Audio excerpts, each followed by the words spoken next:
Hello. Hello, everybody. Welcome to the show.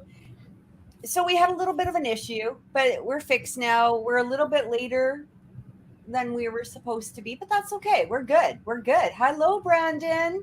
I missed you. Hello. I missed you too. It's been so long. It has been a long time since we've been connected on here for sure. Mm-hmm. How you doing? I am good, honestly. Obviously, yeah, it's been a little bit of time away, but I feel good. I'm, in my new place now. Definitely took some time, as you can see. I mean, I don't even have things on the walls yet. Luckily, I got a bookcase that I have filled, which I'm excited about. But yeah, just setting up this new space has definitely proven to be challenging. I was prepared earlier today. Everything was fine. And then all of a sudden, all this stuff happened. So obviously still rolling with the punches, as they come in. And yeah, one day at a time. Good. One day. So, hello, Kay. Thank you for being patient. Hello, Will. Thank you as well. Hi, guys. We truly appreciate it. Sorry, I was just trying Yeah, to. it's my fault. I'm so sorry. Oh, we'll forgive you. It's, so this week has actually been kind of interesting. I found that we missed you too, Kate, by the way. Sorry.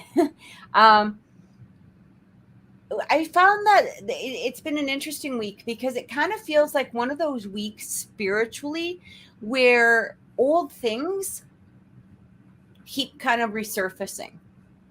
And I don't know if that makes sense, like old energy and, maybe even old behaviors or old insecurities or, whatever it is. It seems to be sort of,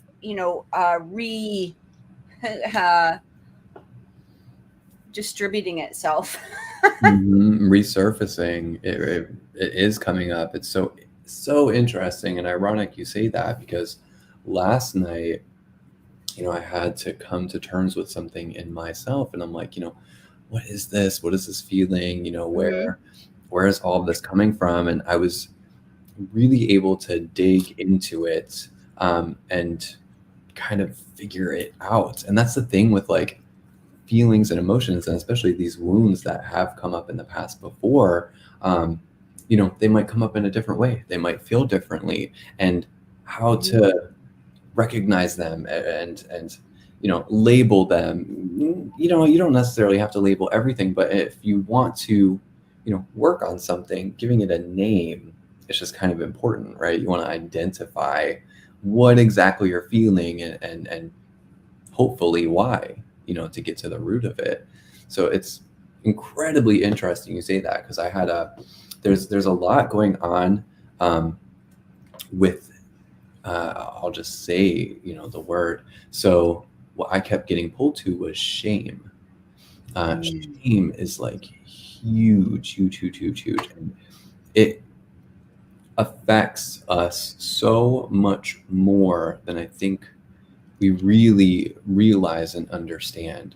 And so I ended up, doing a lot of research into it and looking up, other people who have talked about it. And I mean, it is incredible the things that they were talking about and how much it affects. I'm like, wow, like absolutely, yes, of course it does. It was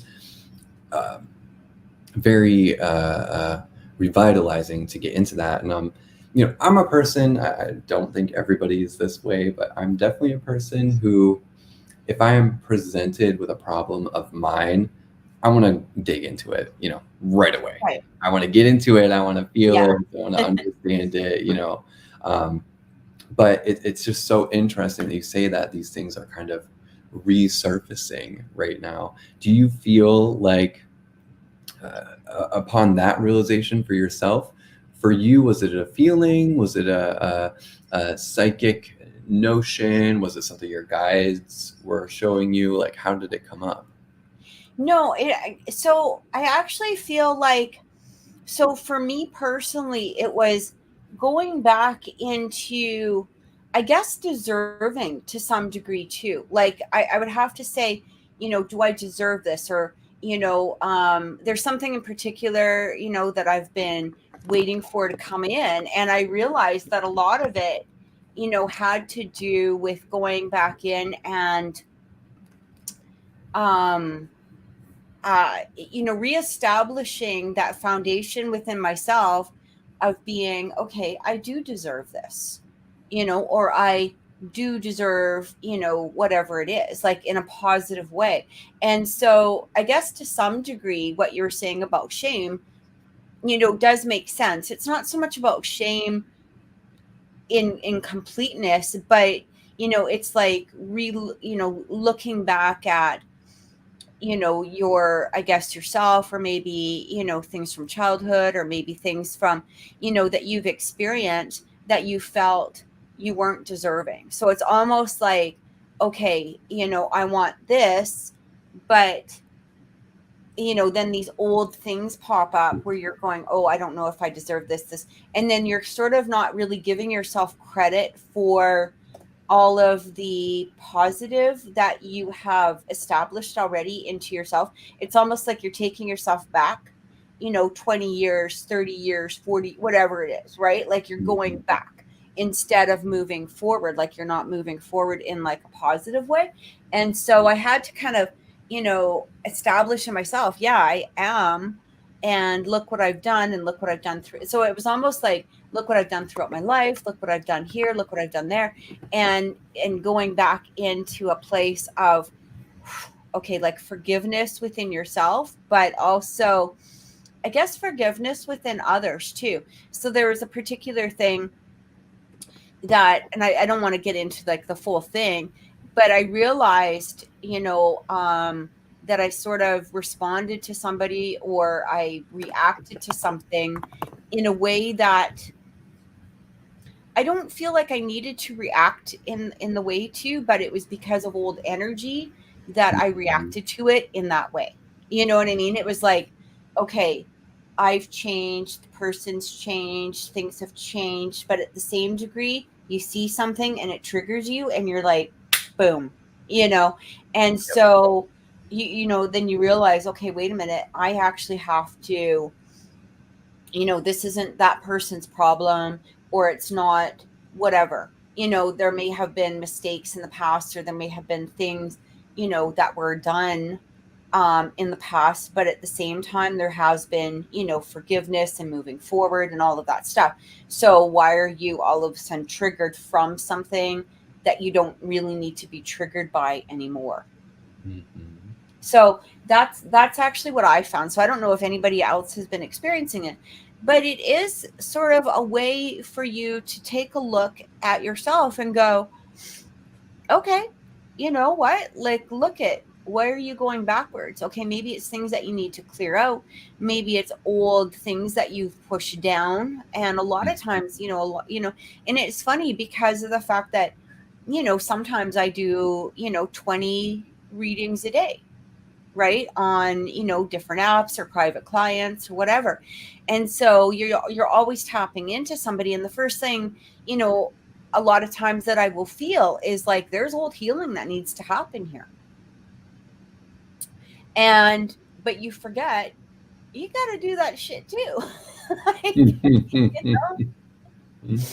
So yeah, it's kind of interesting. You know what I'm wondering? I wanted to pull up the current planetary positions, and because immediately what this says to me is Chiron. Chiron, the wounded healer, and where we feel some of our deepest wounds, some of our deepest vulnerabilities, and arguably some of our greatest faults. But those things can be turned into gifts, and so I'm looking at it right now, and look, we have Jupiter conjunct Chiron. Jupiter, the planet that expands everything, coming next to Chiron, the planet or asteroid, but planet in astrology, um, that is our wound, that cuts us deep, that it makes us so incredibly vulnerable and feel, fearful, scared, weak, etc. It's our Achilles heel. So of course that makes a lot of sense, like you're saying, that there's a sort of general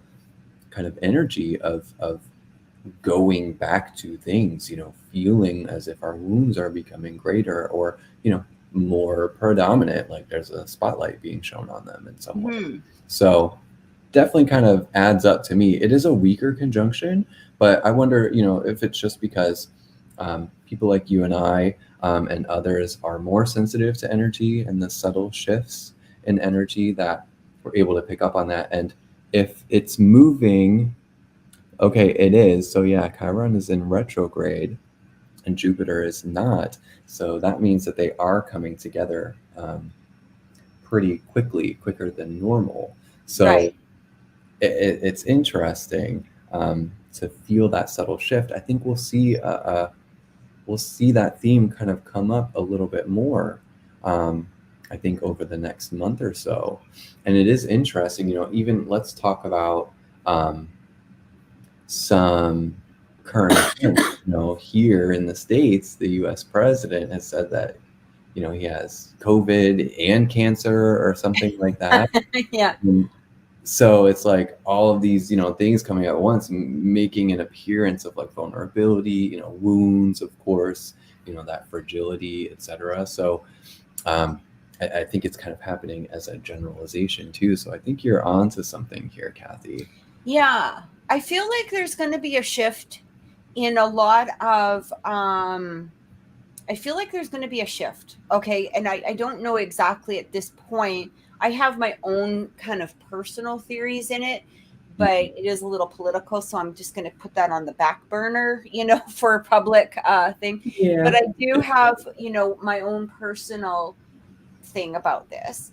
And I feel like the reason that a lot of people might be going through this thing is going to be, I'm going to be honest, I feel like to some degree it's a little bit of a test as to where your faith is, where your core is, where your values are, where your morals are. Are you a person that is going to break at the moment of, like I said, like even yesterday, when I went into a little bit of the whatever it was, best way to describe it, I was able to pull myself quickly out of it. Mm-hmm. I feel, I reacted, but then at the moment of reaction, it was like, why the fuck did I just react like that? Like I didn't need to have that reaction.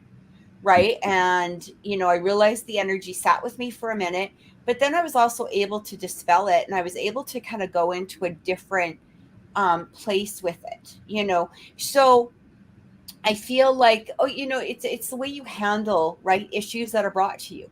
Are you going to be super sensitive? Are you going to be like, oh, this didn't work out for me? Or not even so much that, because I always feel that things will work out no matter where it is. But how much patience do you have? Or are you reacting to a situation?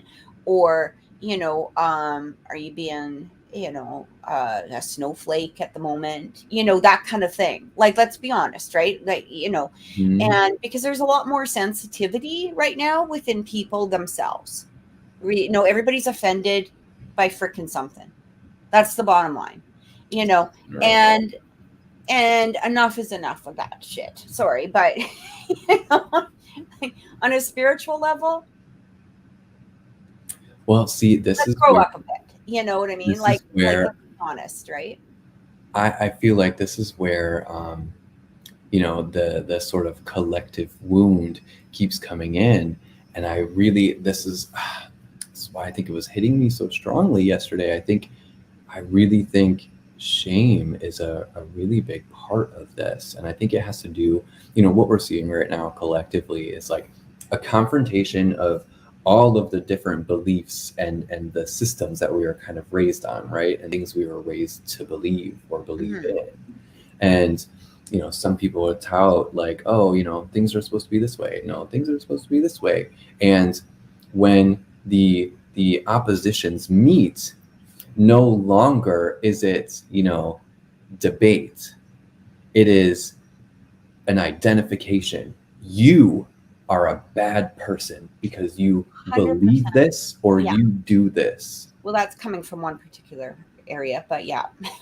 Well, it's a definite constant, because whether it started from one source or not, it's repeating itself throughout disagreements and oppositions, you know, whereas in opposition, it never used to be that way. It was always like oh, you see differently than I do. Oh, okay. Well, you know, we're still neighbors. Like, that's okay. You know, we're not here to, you know, start this whatever club or, you know, work in this political thing or do that. You know, we're not doing that.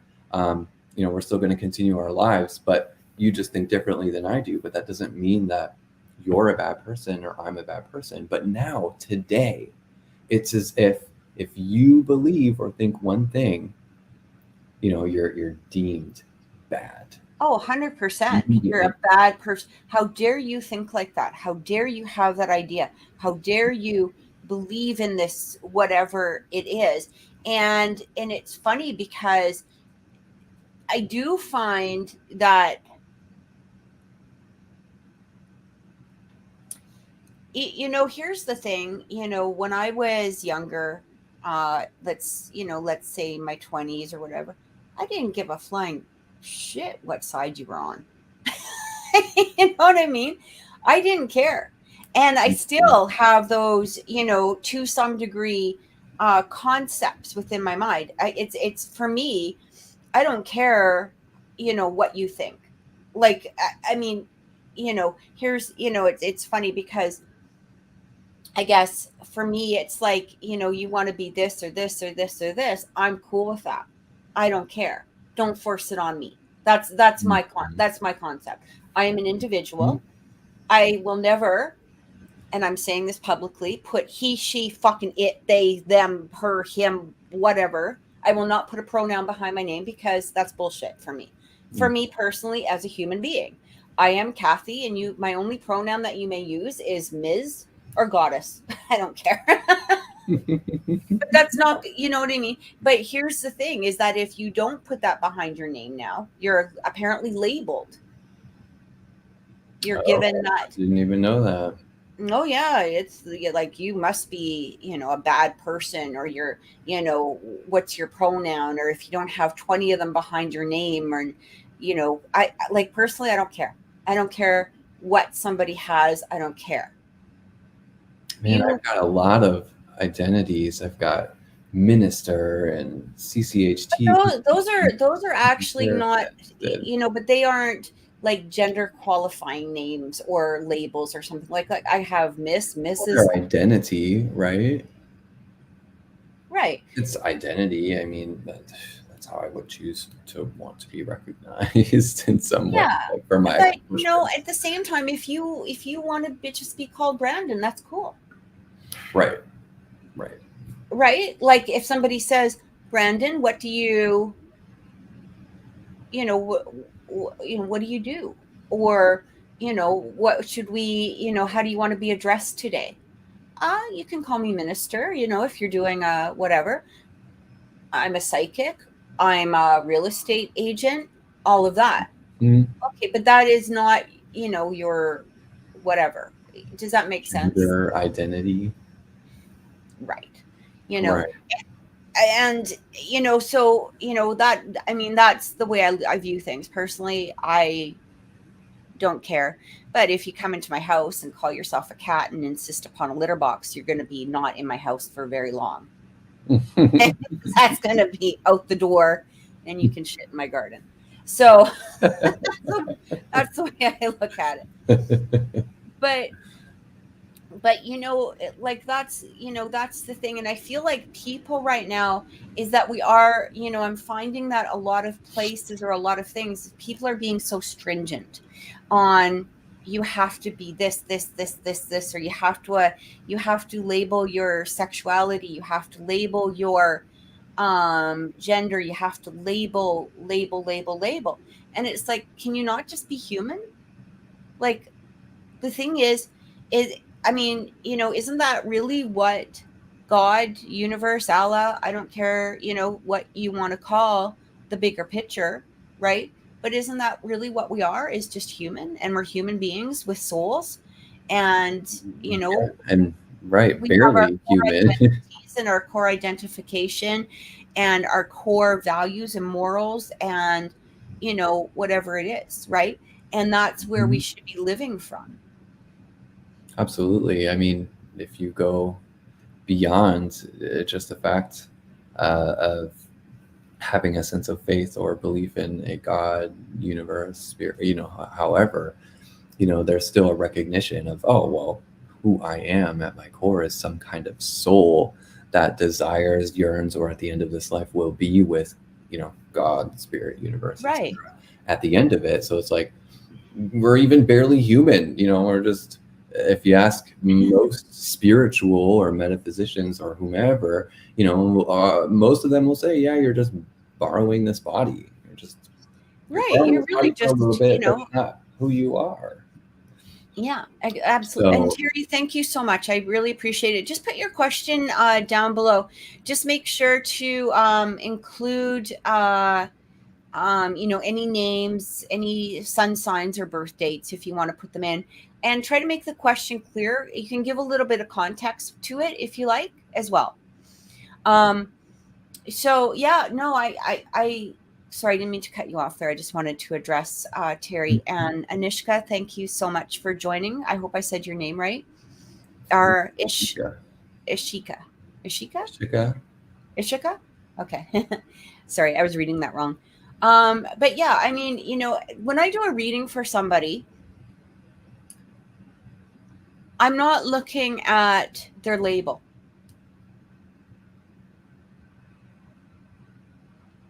Not even looking at their body. No, because most of it is coming through chat. So I don't know if you have, green hair, orange hair, red hair, yellow hair, blue eyes, pink eyes. I don't care.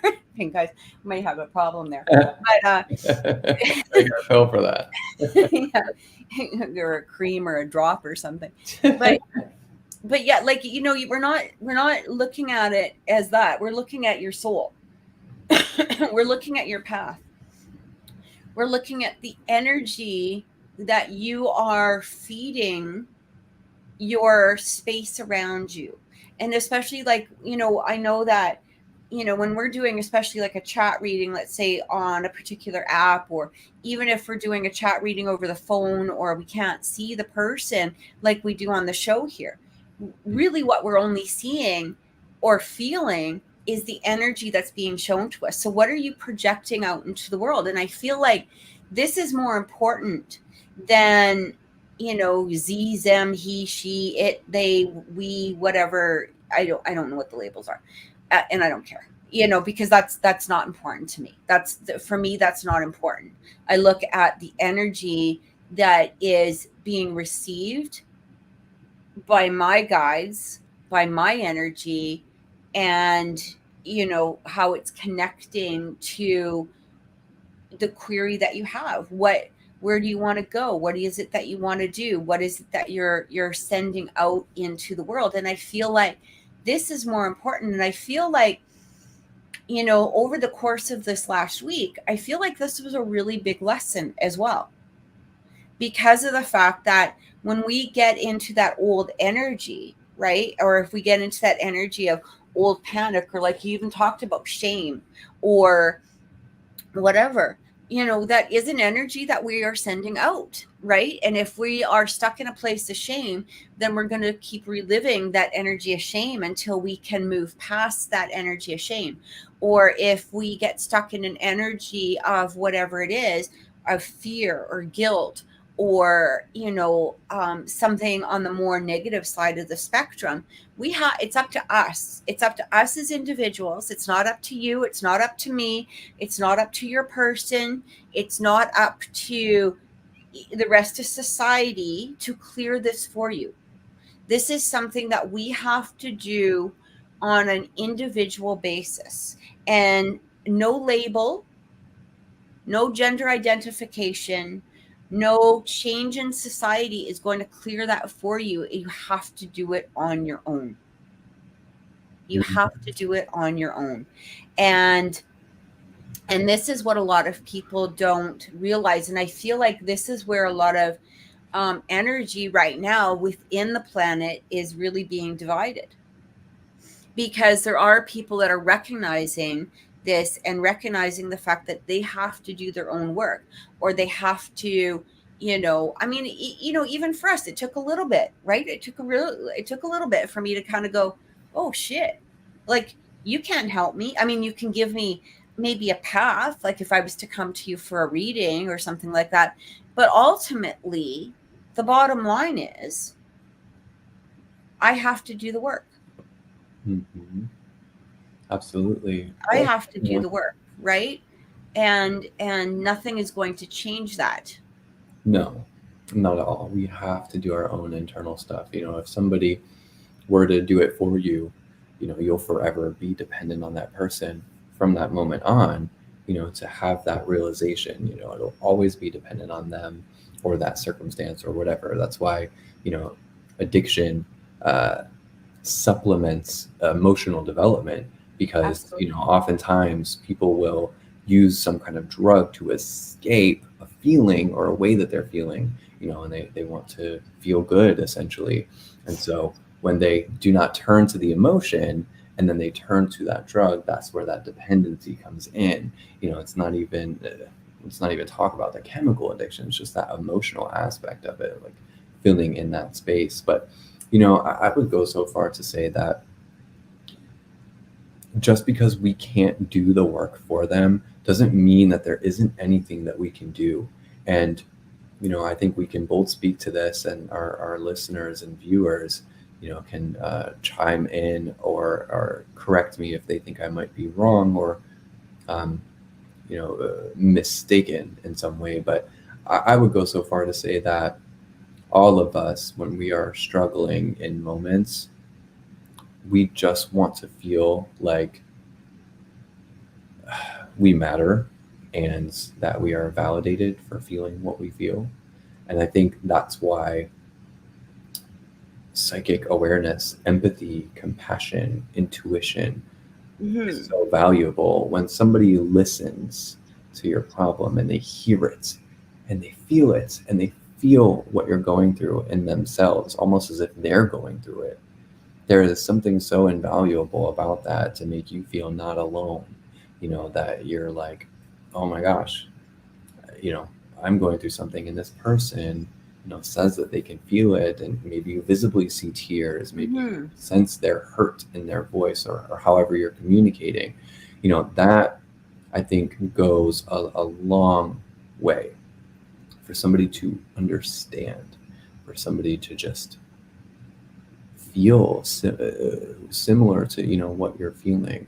There really is, I think, a valuable thing in that. So yeah, I don't think that we can do the work for other people, but we can certainly help, and we can certainly extend empathy or compassion to them, and just so they know, hey, I see you, you're a human, and I feel for you, and I'm sorry. None of us can escape gravity, we all are subject to it. But you don't see people running around like, hey, do you want a free jet engine to get out of gravity? Like, that doesn't happen. No, and neither should it, right? Like, I mean, this is, why we don't live in a communist society, really, like where we are anyway. I'm in Canada, you're in the States. You work for what you get, right? You put the work in, and stuff like that. There, it's funny. Yesterday, a friend of mine posted, a meme, basically saying, I just want to let, everybody know that I'll be there for them, and, whatever.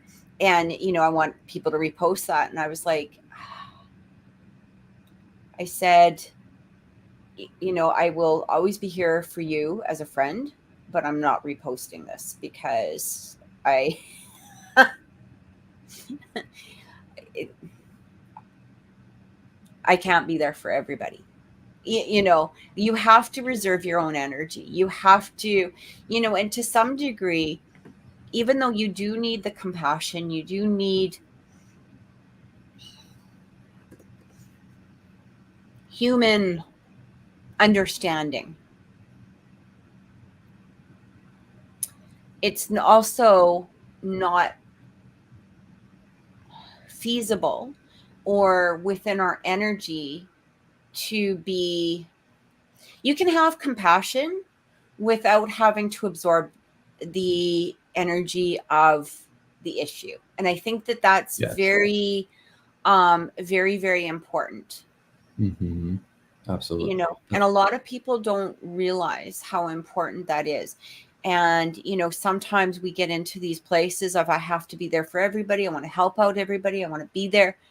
And then what happens is we're drained. We're drained. And our lives aren't functioning, you know, because of the fact that we're putting our energy out everywhere without taking the time to either refresh or you know, value ourselves as well. And we've talked about this before in the past. You know, there's that difference between, you know, sympathy and just having compassion, right? And you know, when somebody is coming to you for sympathy, you know, it's usually it's to take away, it's to take away your energy.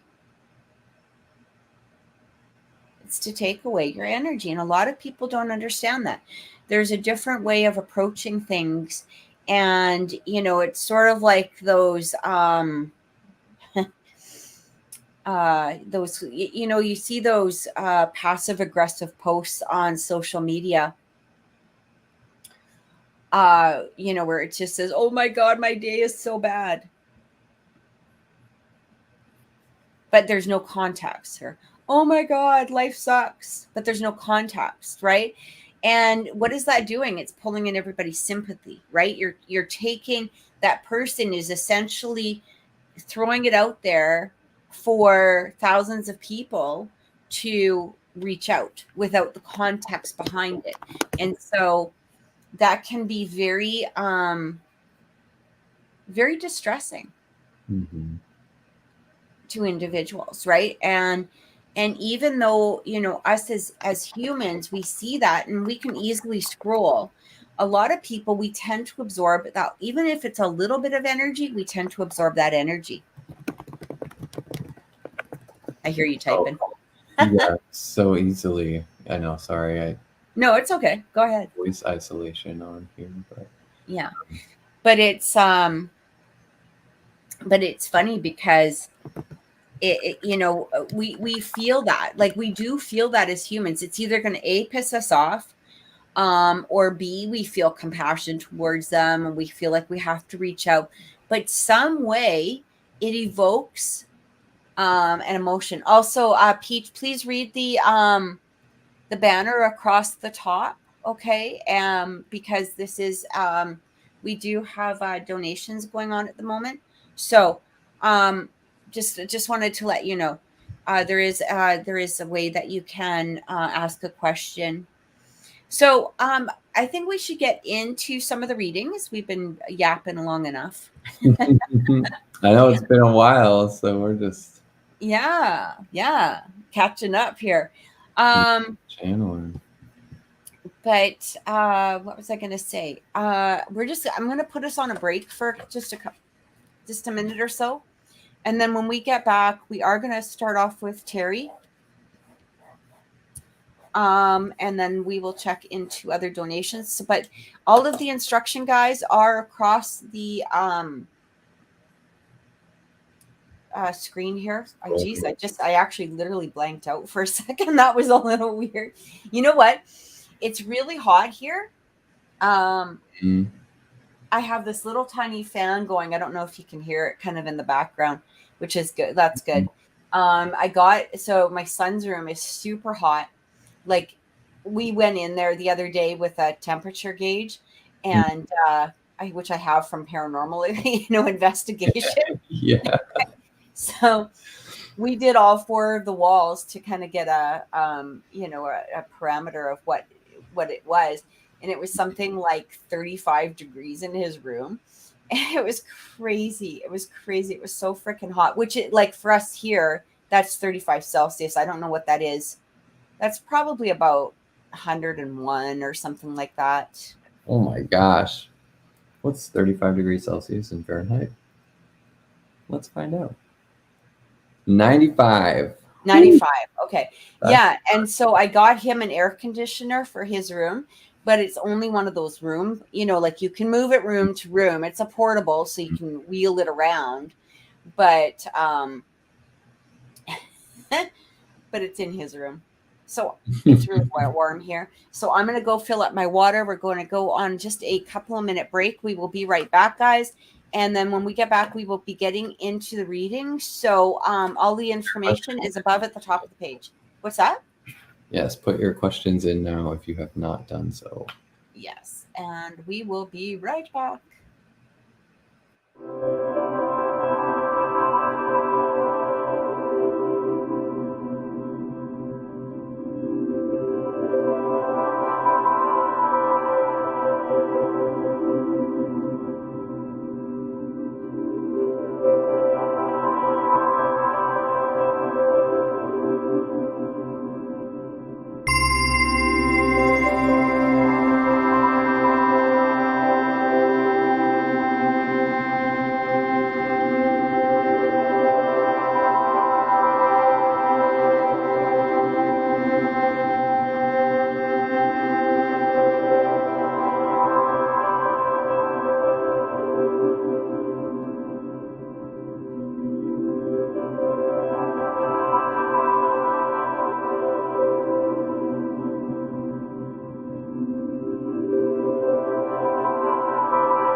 Hello, we are back.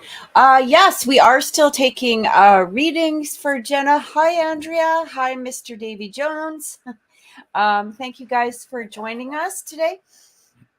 So we're going to actually start off with Terry. So I don't know if you do you want to do this? How do you want to do this, Brandon? Do you want to go first? With each one? Yeah. Are you okay with that?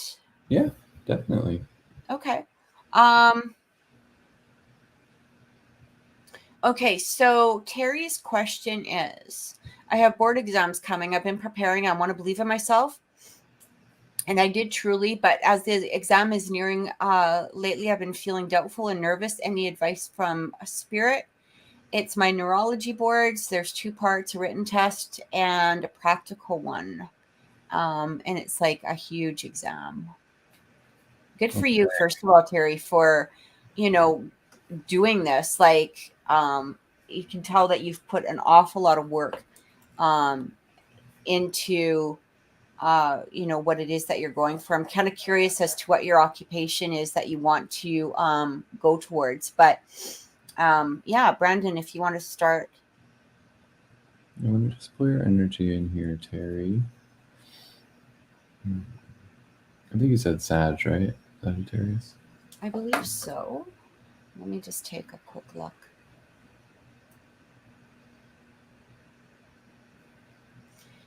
Remember, guys, all of the reading instructions are going across the screen. So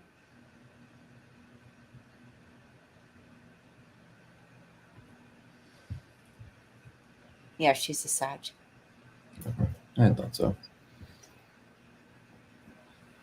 All right, Terry. So the very first thing the Spirit is showing me is a definite sense of acknowledgement about you wanting to really uncover, figure out, know things that you previously did not know. And they are just, first of all, commending that spirit within you, that sense of motivation.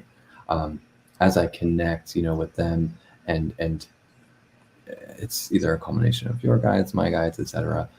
They just show me flashes of images, energy, literal words sometimes. And so it's very clear that they're showing me this spirit within yourself of immersing yourself, really figuring things out. It's as if they're showing me that for you, if you feel like you have, no knowledge, or how do I want to phrase this? You have the spirit of somebody who can take something that may be like your worst subject or your worst area and dive into it and become expert at it. And so they're just really commending this sort of spirit within yourself. So let's just first off say that part of yourself, that attitude and behavior and belief, that's going to be huge in carrying you through all of the exams, to be entirely honest with you. Now let's see if they're showing me anything specific about the exam coming up. Maybe there's something that you can do to prepare. So I'll just kind of ask them, what can be done for you to have success in all of this? So this may be contrary to maybe what you were thinking, or maybe what you had originally thought, or kind of even defies a little bit of logic. But what they're showing me right now is for you to have communication with others, and hopefully you can communicate with others who have either done this exact test or have gone through something similar. Now they're specifically showing and pulling to sort of a connection. It feels of the heart. So it feels like somebody who is loved. You have a reciprocal love with this person. So it could be, a family member, a significant other, friend, mentor, colleague, etc. And they're pulling me to show you to quite literally communicate with them, not just about like information, but really important matters about, the passion and why it was started, why you got involved in this in the first place, to really get back to these roots. Because what they're showing me here is that it's not just your attitude, that's going to carry you through, I think, passing these exams. It's also these connections that you're making and the motivation that's kind of behind all of it. Why did you choose to go into this field? Why, did you choose to really focus, have this clear focus with where you're at? I think what did you say? Neurological something, neurology boards, right? And so it's not there's a bigger passion, there's a bigger purpose behind all of this, and all they're saying here is to make sure to reconnect with that. And think about it. When our brains are powerful, right? You're doing some kind of neuro study, neuroscience, etc. The brain is powerful. Once it's perceived something, it's in there, it remembers it somewhere. Now, can we consciously call upon it all the time? Well, not all the time, but once information is there, it's there. As a clinical hypnotherapist, I've absolutely found that to be true. Once I put people into a certain state, they can remember absolutely everything or anything. It's all in there. So what makes it so, and the ability to call on that information, depends on us getting out of our own way, right? And so for you, I don't think there's any logical thing to be focused on. You have great study ability. I think Spirit is showing me that there's nothing wrong with the way that you study, with how you're getting information, how you put it back out there, etc. But what might come in your way, and I think this is where they're advising, is to make sure the nerves do not take over. And the nerves are just your own internal feelings of like, can I really do this or not? Some self-doubt, etc. So when you reconnect with the heart of it all, the meat, the matter, if you're vegan, the fake meat, whatever it is, you get back to that purpose and you create an energy within yourself of confidence, of calmness. So those are the two things that they're showing me clearly. You already have the aptitude for it. You already have the attitude for it. Reconnect with that passion. And perhaps that's why they're showing me to communicate maybe with somebody else, some kind of mentor, somebody that's respected, someone you genuinely care about, who is similar in this field. Or if you don't have anybody like that, go and find them, go and try and make that connection as well. But at the very least, if that's even not possible from now till then, reconnect with yourself, communicate with yourself, literally ask yourself, all right, why am I doing this? What's my purpose? What is my mission? And when you reconnect with that, that is what kind of pushes you through all of this. I really don't have, personally, just connecting with you, seeing what Spirit had to say, I don't really have any doubts about you doing well on this board. So I think you've got it in the bag. You just got to get out of your own way and, let your own intelligence speak for itself. Okay, Terry, I'm glad that you're on. She does say, I understand, like when I remember back to my passion as of now, I literally feel like the worry's dimming, which is really good. I have to ask you a weird question. Do you have ADHD or any other areas that you particularly know of that create distraction in your mind for you? And I just have to ask that because I did hear something about that, and I just want to clarify because I am getting something about distraction coming through here, and I did want to ask you about this. You don't have to, be that specific. I mean, I understand we're on a public chat, so but if you understand what I'm saying, you can just put yes or no or whatever. Because what is coming through here is I do get this element of distraction. So it kind of feels, first of all, one of the things that I did pick up on. Oh, she's not sure. Okay. I don't think I have those. Okay. Which is good. But I am getting this element here of distraction coming through. And it kind of feels like, I don't know if the worry is what is distracting you or like the fear, has been kind of bringing you back. But first thing I got from Spirit coming through was, it's like, your stuff, you got this. You already know the things that you're going to be questioned on. They're almost ingrained into your mind, like you already know those. And I feel like also what I kept getting here was that there may be one or two particular areas of this test that you may feel a little bit more concerned about, I guess, is what I'm getting. And it kind of feels like to focus more possibly on those at the moment. Okay, just simply because of the fact, I don't know if you ever know about this. I actually was just, for some reason, this popped into my mind. But one of the ways that we can retain information, um for instance, if, let's say you have to remember something like a particular date, or you're trying to remember a particular whatever, if you remember it and then looked up and to the right, it actually is retained in your mind that you can pull down for later storage. So that's just one of those neurolinguistic programming tricks. I don't know if you ever knew about that, but what I got from spirit was the fact that um again, it just feels like a lot of distraction kind of going on in your head. So but it's distraction, I feel like, more from worry, from fear, from something that's going on here. I don't feel like it's particularly outside distraction. I feel like it's more, the self-doubt that's coming in. And I think you had mentioned that earlier. But what spirit wants to remind you of is that,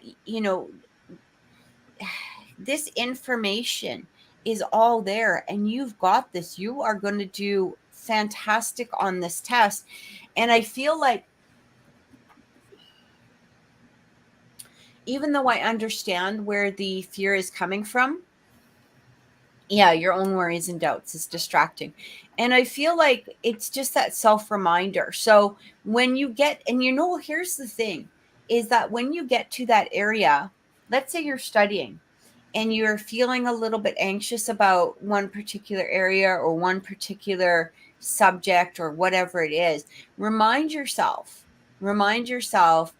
that you have all of this information stored and that you're going to be okay. And I do feel spirits reminding you of like breath and just in meditation. So I don't know if this is something that you've already worked on in the past, but I do feel like taking 10-15 minutes out of the day and focusing in on your own personal um, meditation or awareness or whatever it is, I think that this will help. And it'll also help connect you to spirit. I'm also getting that, okay, so I'm going to go off just side topic, because even though you didn't really ask about this question, so you've got 3 very strong spirit guides that surround you. Okay, I just want to let you know this. And one of them, so when we talk about guides, okay, these are not always ancestral. Okay, a lot of people tend to think, well, is my grandma my guide? They are guiding. Okay, let's just say that they're guiding, people, right? Our ancestors are guiding, but they're not particularly our spirit guides. And one of your guides has been with you for a very, very long time. Like, I want to say pretty much since your at least childhood. Okay. And we all have guides, but they do come kind of sometimes come in and out. Sometimes they stay with us the whole time. Sometimes what they do is they, when you need a particular guide, your guides will find other guides to help along with this process. And you've got one guide that is standing there, and it's interesting because they are wearing like the old Roman gown. They've got like the green kind of leaf around their head, but they're also holding, I want to say, like books or tablets of some sort. I do feel like this is I don't know much about, old history, so I can only tell you what I'm feeling or what I get, from them. But I do feel like this particular guide was some sort of medical trainee or medical professor, I guess back in like Roman days, that sort of thing. Okay. So this one in particular is with you. And I do feel that even when you're doing the meditation, you can actually call them in. That you don't need a name or anything like that. You can basically just, ask them to come in, help guide you, because they are with you and they have been with you actually for quite a while. And I kind of feel to some degree that they may have even guided you towards being a doctor. Okay. So I just wanted to add that little bit of extra in, but definitely keep doing the chanting, keep doing the meditations. Okay. And I do feel like you're going to be, I feel like, I don't know how you got into or I just feels like you were really drawn into this, her particular profession. And this is what you were supposed to do. Like this is where you need to be. Okay. This is what you're supposed to do. And this is your life path, I want to say. And because of that, you're going to be okay. You're going to do fine. I just want to add that extra in. And and because I kept seeing this one particular guide really show up, I had to talk about it. And I don't normally like just randomly spew out a spirit guide unless I'm actually asked about them. But I did feel him coming in very strongly. So I just want the other two, one is a male and one is a female. They're not giving me a whole lot of information at the moment because I don't really have time to, sit there and tap into them. But I also feel that one is more for comfort. And I feel like that, again, another guide that has been with you actually for quite a while. And one is for,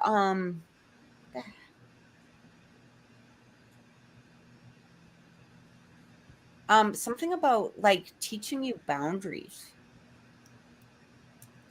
self-confidence, that sort of thing. So I'm not sure exactly what that's about, but anyway, I just wanted to pass that on to you. Okay. So You got this, Harry. You got it. yeah. So I hope that's helped. I hope that's given you some guidance. Next is Will. So Will is a Taurus. Will wants the kind of typical reading that we give to Will, not the typical reading, like I don't mean that, but he wants us to look into career, love, the whole bit. Also, so last week, or not, was it last week? And you're so welcome. So Terry says, I think, yes, I think so too. I couldn't explain why before I chose my career. Just wanted it's illogical, and I couldn't explain that the feeling that this is just what I need to do. And that's exactly what I really feel like this was where you needed to go. It was so strong.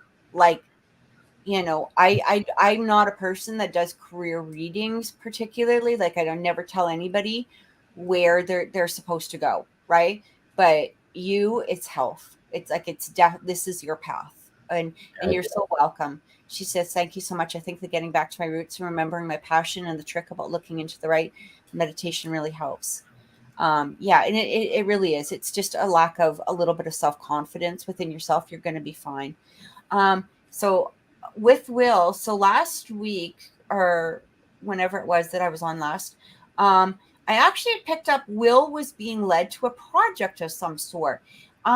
So I know you asked about that, Will. I want to give you more information, so I am going to kind of tap into that while Brandon is reading for you.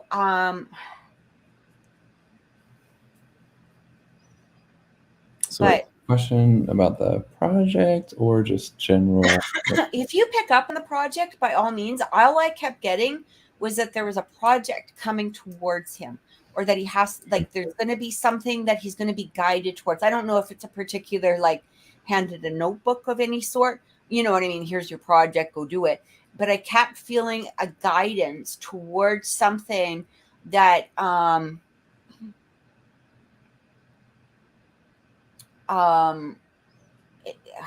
guess the best way to say it is like basically being drawn towards something that he'll feel very strongly about, and it almost feels like a project of some sort, something that is going to really help him. And again, about career and love and all of that. So So Will, just tapping into you right now, feeling, whatever feels most predominant. I'm actually getting a lot of like loving, close, intimate feelings either coming up or wanting to come up, or being drawn to that a lot right now. I keep feeling this feeling of an emotional bond. And it feels like it's really pressing on your energy right now. So if you are or aren't in a relationship, it's motivating your movements, I feel, towards action, or who you're connecting with, or how you're kind of connecting with others. It just kind of feels like this it feels like an internal longing that has come up to the surface in some way. It feels like I don't know, over the past month, maybe you've kind of nested a bit, or were not held back, but I feel a clear sense of a barrier kind of around you over the past month. And now you're getting into this space where it just feels like, okay, I want to feel, you probably naturally feel more, close or cuddly, wanting to feel that connection. I feel like this is a big motivation right now. And so I would really listen to these feelings, because it is calling, I think, for you to make connections at this time. Again, I'm not sure if you are currently with somebody or not. I'm not feeling anybody's.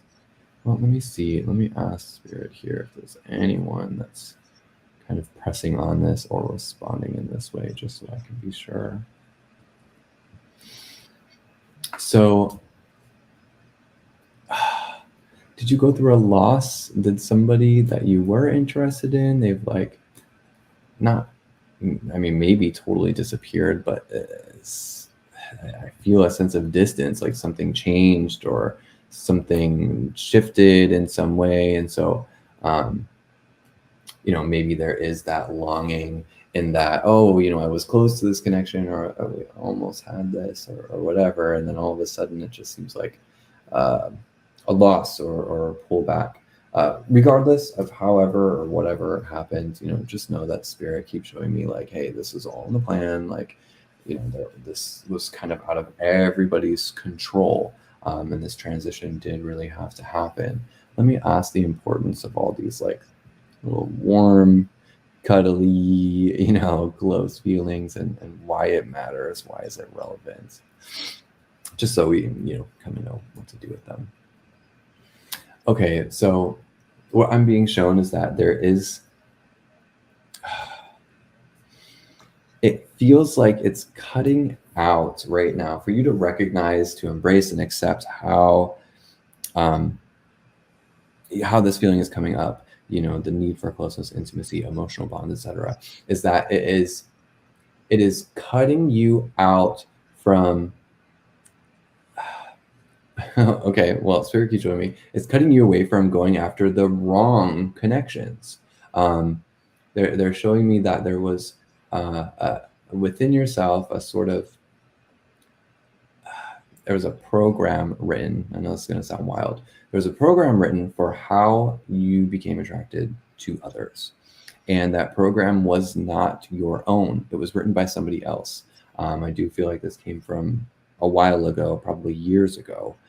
And so it's as if you were trying to recreate that pattern. And now what's coming up is that with these new feelings of wanting to have that emotional bond, accepting it and just letting yourself sit in that space is going to allow you to figure out, oh, okay, this is the part that I actually personally value, in somebody and in myself, or maybe you'll find oh shoot, I'm kind of lacking in this area. I wish somebody, you know, could compliment me in this way.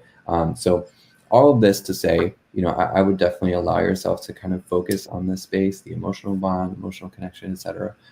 Just so you can help to reshape and reframe the relationships that you are letting into your life. I think, you know, if it is what spirit is showing me, that there was somebody and then this connection kind of got distant or changed in some way. That was probably the older pattern. That person was from the older pattern. And so now you're in a space where you get to kind of write something different, which AKA all it means is just allow yourself to align with a healthier connection or healthier relationship here by starting the one here in yourself and accepting those feelings, you know, right off the bat.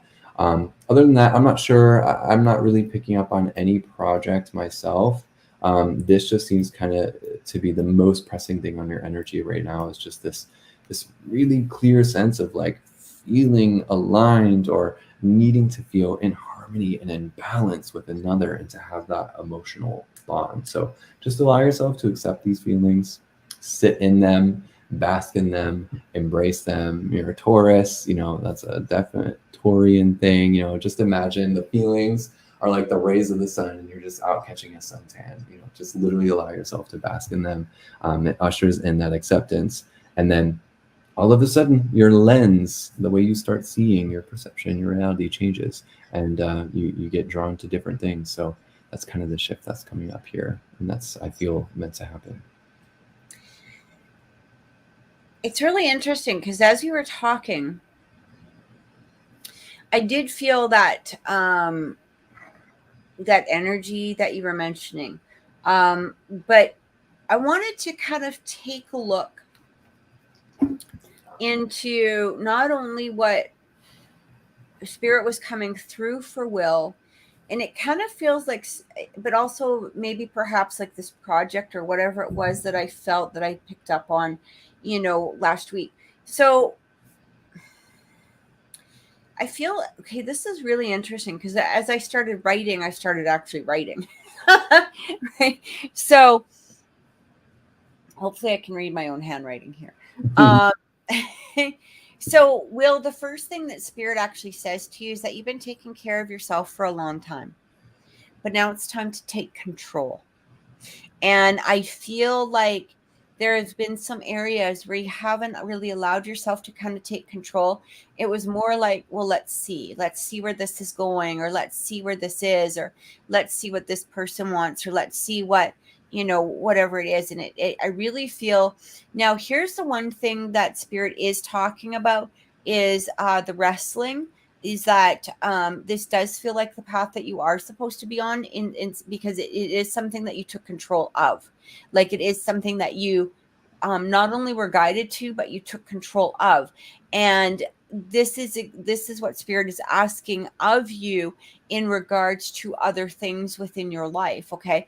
And it does feel like there is some energy that's coming through here of sort of following, you know, or sort of waiting for maybe perhaps an opening, or maybe perhaps, you know, let's see where blank blank blank is going, right, rather than taking control. And it keeps talking about leadership. Take leadership, take control of yourself. Like, it's like you've been like I said, you've been taking care of yourself, but now it's time to take control. And I'm still picking up, though, Will, to be honest. I am still getting that there is an element here of some, you know, external substance. Okay, whether this is like maybe drinking or whatever, that Spirit is asking you to cut down on. Okay, for at least the time being, because there's a lot more clarity of thought that's going to be coming through to you. And I kind of feel that right now the clarity isn't really being allowed to come through, because it's like, okay, I'm going to think about it, I'm going to concentrate on it, I'm going to focus on it, and then it's almost like there's a a wall or something that comes up, and then it turns to, okay, well, I don't need to think about it right now, so I'm going to take a drink, or I'm going to do this or whatever. It's like again, going back into like a distraction of some sort, which is and what spirit wants you to do is to, if you can, find a way to just sort of put it aside for right now. Put the if you feel like you're drinking, maybe perhaps too much or whatever, but it's like, it's time to take control.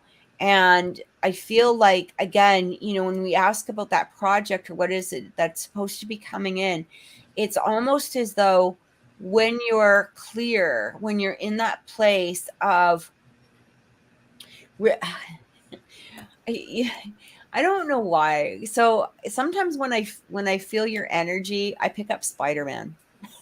I know that sounds so random. All right. I know that sounds so random, but for me, sometimes it's like a Spider-Man energy, right?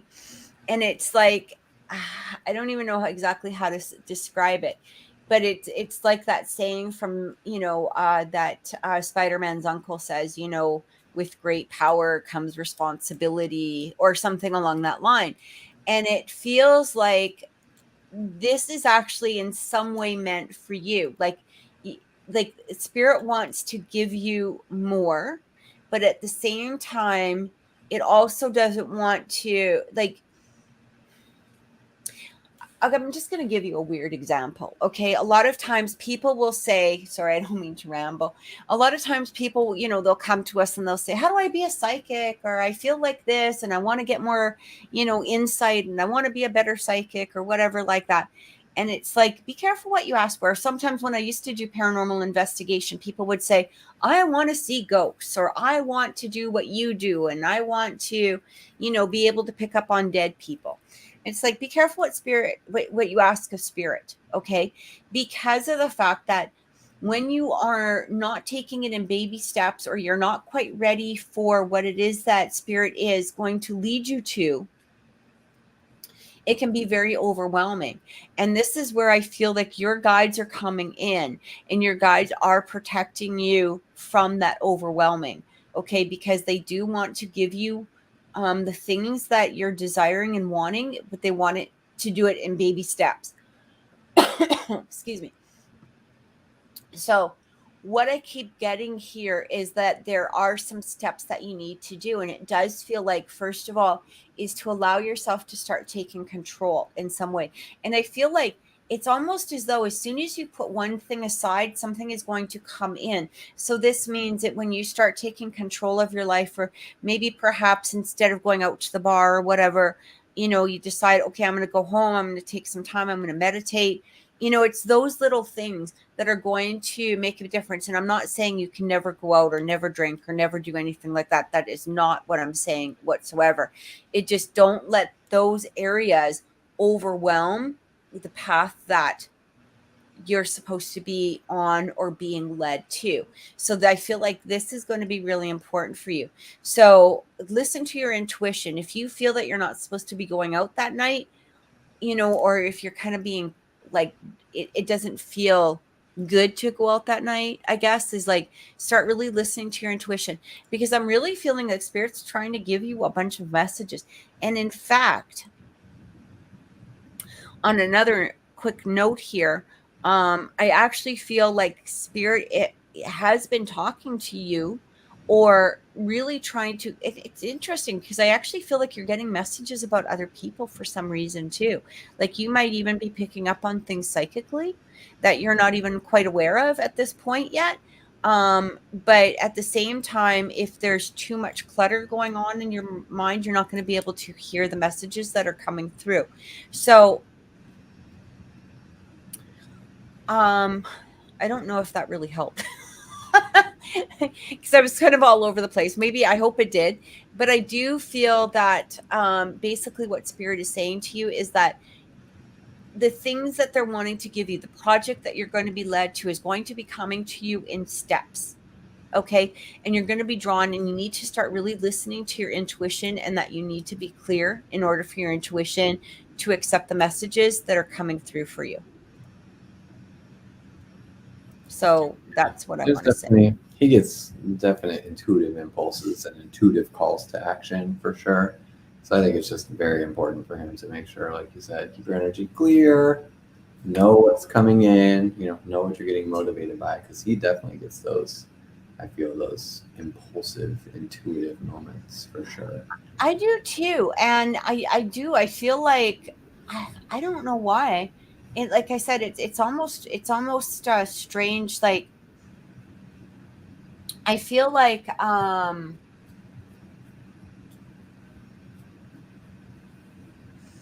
there's some psychic intuitions that are really coming to Will, or wanting to come into Will, but not being able to quite be received yet. So I feel like that's really interesting. Yeah. Well, we'll Um, be for you on your development. right. So I'm sorry. Let me just check here. Yeah, let's kind of give an update with the list so people know where they are. Yeah, I just let me just give me 1 second here, because I'm gonna go take a look. I did get a email transfer from Shimmeron. Our last name is Jetty. I just need to know who you are and what your question is, because I don't see it in the list here. So if you can just let me know, that would be wonderful. And I'm just taking a look here as to who is next. So Jenna is next. Okay. And then we have Andrea and Sophia. And again, I do want to put Shimron on the list. I hope I said the name right, but I just don't know exactly where to put you. And I don't see a question in the chat in regards to it. So you guys, make sure that your question is placed in the chat. And because we may not see it on the PayPal. And yeah. All right. So I'm going to put just everybody in here.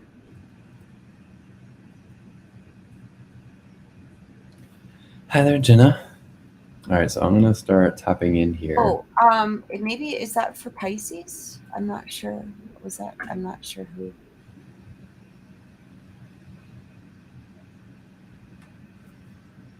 Okay. Hang on a second. Sorry. Just give me a minute here. No worries. I think people like to know when they're going and if they're getting a reading for sure. Oops, I actually did that wrong. Sorry. I'm just going to change this.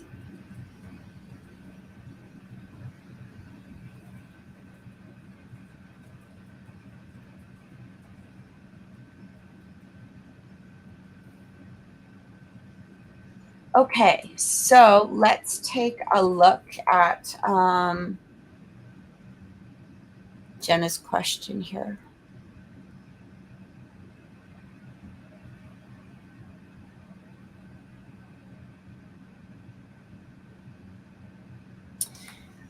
Okay, Jenna, her sun sign is Capricorn. Oh, wait a minute. Yes, sun sign Capricorn.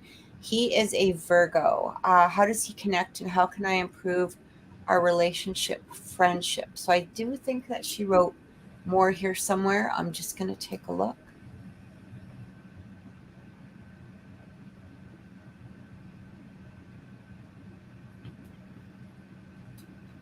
How does Brad feel about me, and how can I strengthen our connection? He's a Virgo, Sun, Pisces moon, and she is a Sun and Scorpio moon. Okay. All right, Jenna. Thank you for your question here and your thoroughness with your placements. I definitely love that. So, Pisces, what is your first? I'm sorry, I don't mean to interrupt. Pisces, did you put down your question and your first name and everything like that? Because I'm just looking for it here, and I don't know if I see it. But if you don't mind giving me your full question. And again, we need your name, birth date, or sun sign. Oh, here she is. It's scrolling way up at the top. So if you don't mind writing it. Okay, go ahead. Okay. So, Jenna, first I'm tapped into just the energy between you and Brad here. I'm looking at what's going on between you. I'm then looking into where he is kind of with his thoughts, his feelings towards you. And then last, I'll just look into, what can be done to allow a better facilitation of the connection. So first, let me just validate here. When I tap into the energy between the both of you, I am feeling like there is some distance here. And it's interesting because I'm shown a very romanticized idea of this distance. It gives me very like star-crossed lovers kind of vibe. It's as if in the astral, non-physical plane, there is a clear sense of this attraction, this longing, this pull. I feel it from the heart. It does feel of a love nature, but it feels like this aspect area of life, this sort of imaginative realm, and I say imaginative very specifically because it's not delusion. The imagination is the roadway, it's the gateway to these astral and non-physical realms. So, but it seems that somewhere along the line, somebody has disconnected from this internal realm. And it's as if things have been cut off or logic is trying to pervade, or tangible, this isn't real. I can't grab this. I can't do this. And therefore, it has created this stagnancy. It has created this just this gap, this distance. But what's difficult about all of this is that it did not cut off any of the feelings. They're all still there. They're all still lingering around.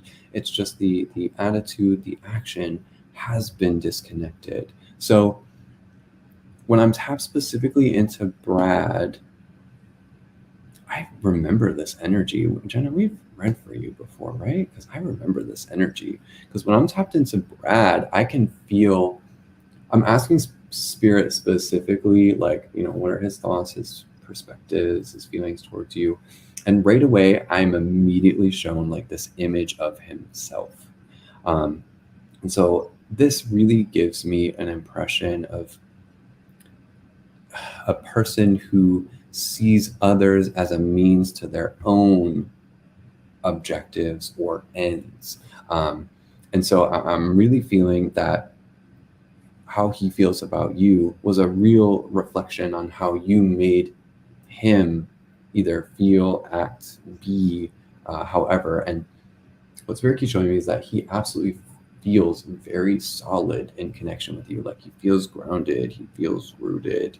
And it's as if, God, there's so many layers of irony to all of this, because I feel like at some point you probably disconnected from this higher energy realm, non-tangible realm, and then you allowed yourself to come back. And then I feel him having done this too. And now I'm feeling within him this desire to kind of get back to that space, but yet have to be realistic with you in some way. And it's like, then he wants to be, loose and free and have this sort of freedom, wishy-washy, like connection where he has you when he feels like he wants you, but then, can easily not ignore you, but just not pay attention to you, probably at the times that you would like or that you would need. So I am feeling, this is almost like a kind of catch-22 situation. And I really am feeling so many layers of irony here.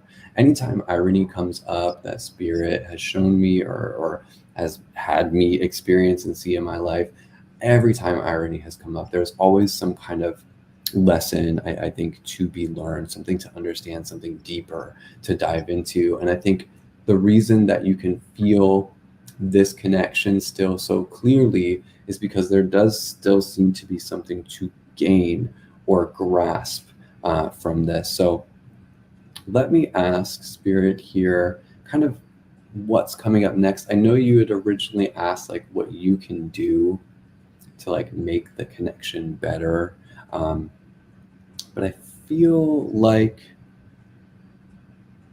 there's an even better question, and maybe you know it and maybe you don't want to put it here in the chat. Maybe it's a little vulnerable. So what I'll do is I'll just kind of ask Spirit, what is to come next? What's the important next thing to experience that's going to allow a sense of harmony in this connection?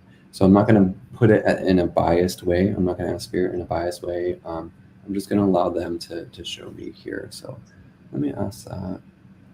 What's the next kind of big thing?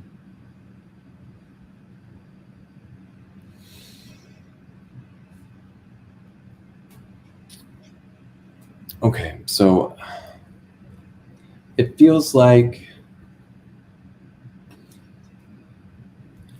I don't know if it's happened already, but I am being shown a clamp down on verbal communication. What I'm being shown is that this is either going to be cut out or kind of already has. And either it's happened natural or, one of you has just closed themselves off and the other has become unresponsive, et cetera, et cetera. And so it seems to be relevant because they're showing me that there is going to be intuitive understanding, intuitive communication. So I do feel like in your waking life, it probably is important to not allow yourself to react or respond or directly even reach out, because you're probably going to be met with deaf ears or, just lack of response here.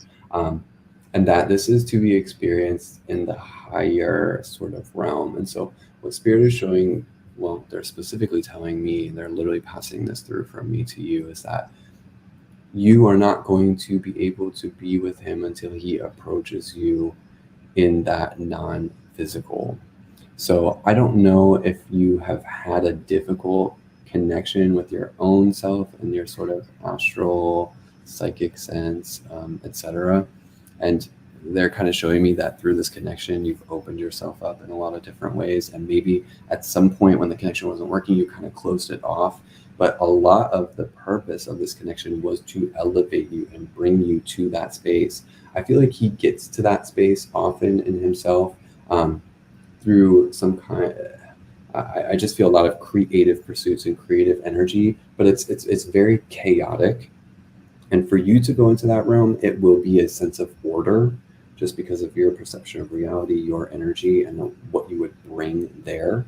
So I think visiting that realm, really studying it, really getting into, astral travel, transcendental meditation, hypnosis, whatever you can do to access this sort of inner astral psychic realm, tap into it, because you are going to be like, I can literally even see, I don't know if you know or ever seen Sherlock Holmes, the Benedict Cumberbatch one. I love that show. He creates so great. And he creates that it's mind castle.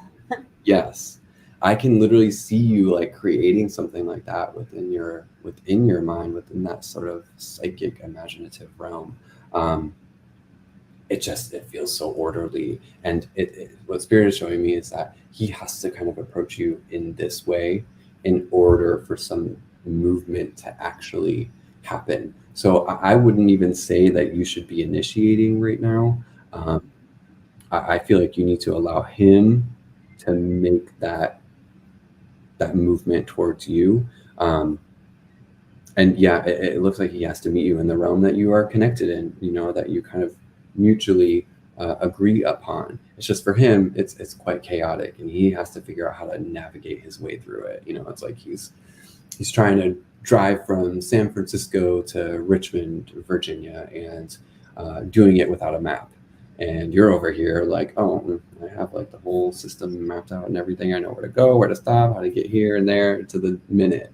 But he's got to figure out his way there, and you're literally pulling your energy down into that chaos to meet him where he is most of the time. And it is causing you some disarray. So I think that's why Spirit is showing me to kind of clamp down, hold the tongue, hold back, and get back into that realm.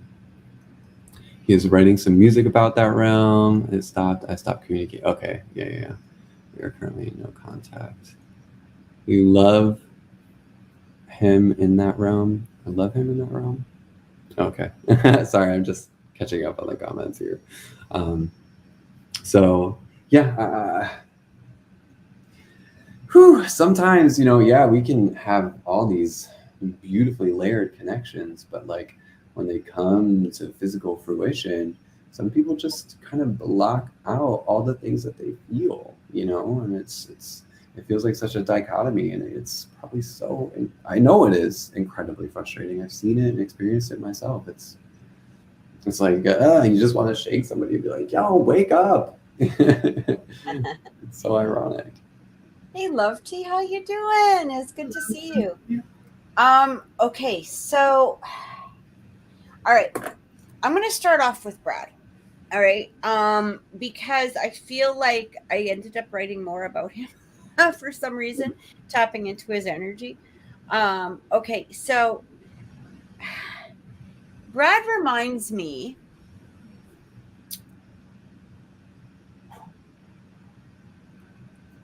there's a part of his soul, a part of his, current self that is sort of like, kind of like we were talking about at the beginning of the show. All right, where we were talking about, there are, even as spiritual advisors or people, sometimes there comes that point where we're given advice, we're like swinging it here and there, and we're picking up on people, and then all of a sudden, boom, we get hit with some shit of our own, and we're like, oh damn, wait a minute, I gotta go figure this out now. Like, holy crap, I just got hit with some sort of spiritual wackadoodle that I gotta go figure out for myself. Thing is, Brad doesn't. Okay, and that's where Brad is. So it's almost like, I don't know if he claims to be spiritual, if he claims to be, higher realm kind of person or whatever it is, but he's sort of like that. So he can dish it, but he ain't listening to his own soul or his own self. Because when you guys do connect in this higher realm, you guys are living it good. Like there is a very large part of you that are, very, very deeply connected. There's a very mixing of the soul selves that are going on in, let's say, 5D, 60, 7, 8, 9, 10, that's up there. The problem is Brad's having a hell of a time getting past. He might float around in the 5D, maybe even the 60, but he drops a lot back into the 3D, back into possibly ego self a lot. So the first thing I actually picked up in regards to him is he is missing you. At the same time, he's also distracting himself from the missing you. So he knows he's missing you. He knows that you're a part of him. He knows that, he wants to communicate and all of this energy. But at the same time, it's like, I really miss Jen, all of these things that are coming through. And then, I'm just going to distract myself by playing a song or doing this or doing that. So he's not allowing himself to, do that deep dive that he's really needing and wanting to. But because he is not doing this, what is going to happen, and what is already, I feel like, starting to happen, I feel like this is kind of what Brandon was picking up on in regards to like a higher realm, is a lot of these things are really hitting him hard. Okay, so it might have been at some point where he could have easily distracted himself by doing, this, that, or the other thing, but those distractions are becoming lesser and or what's the word for it?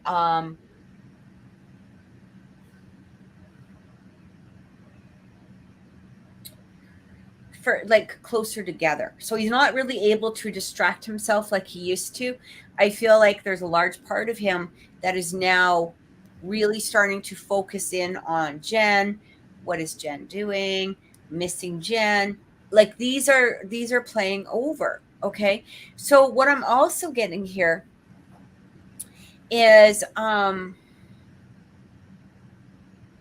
it's almost as though there's going to be this point here that I keep picking up on where he's going to start picking apart the pieces that are not needed for him at this moment, and this includes the distractions, okay, of what it is that he is distracting himself with.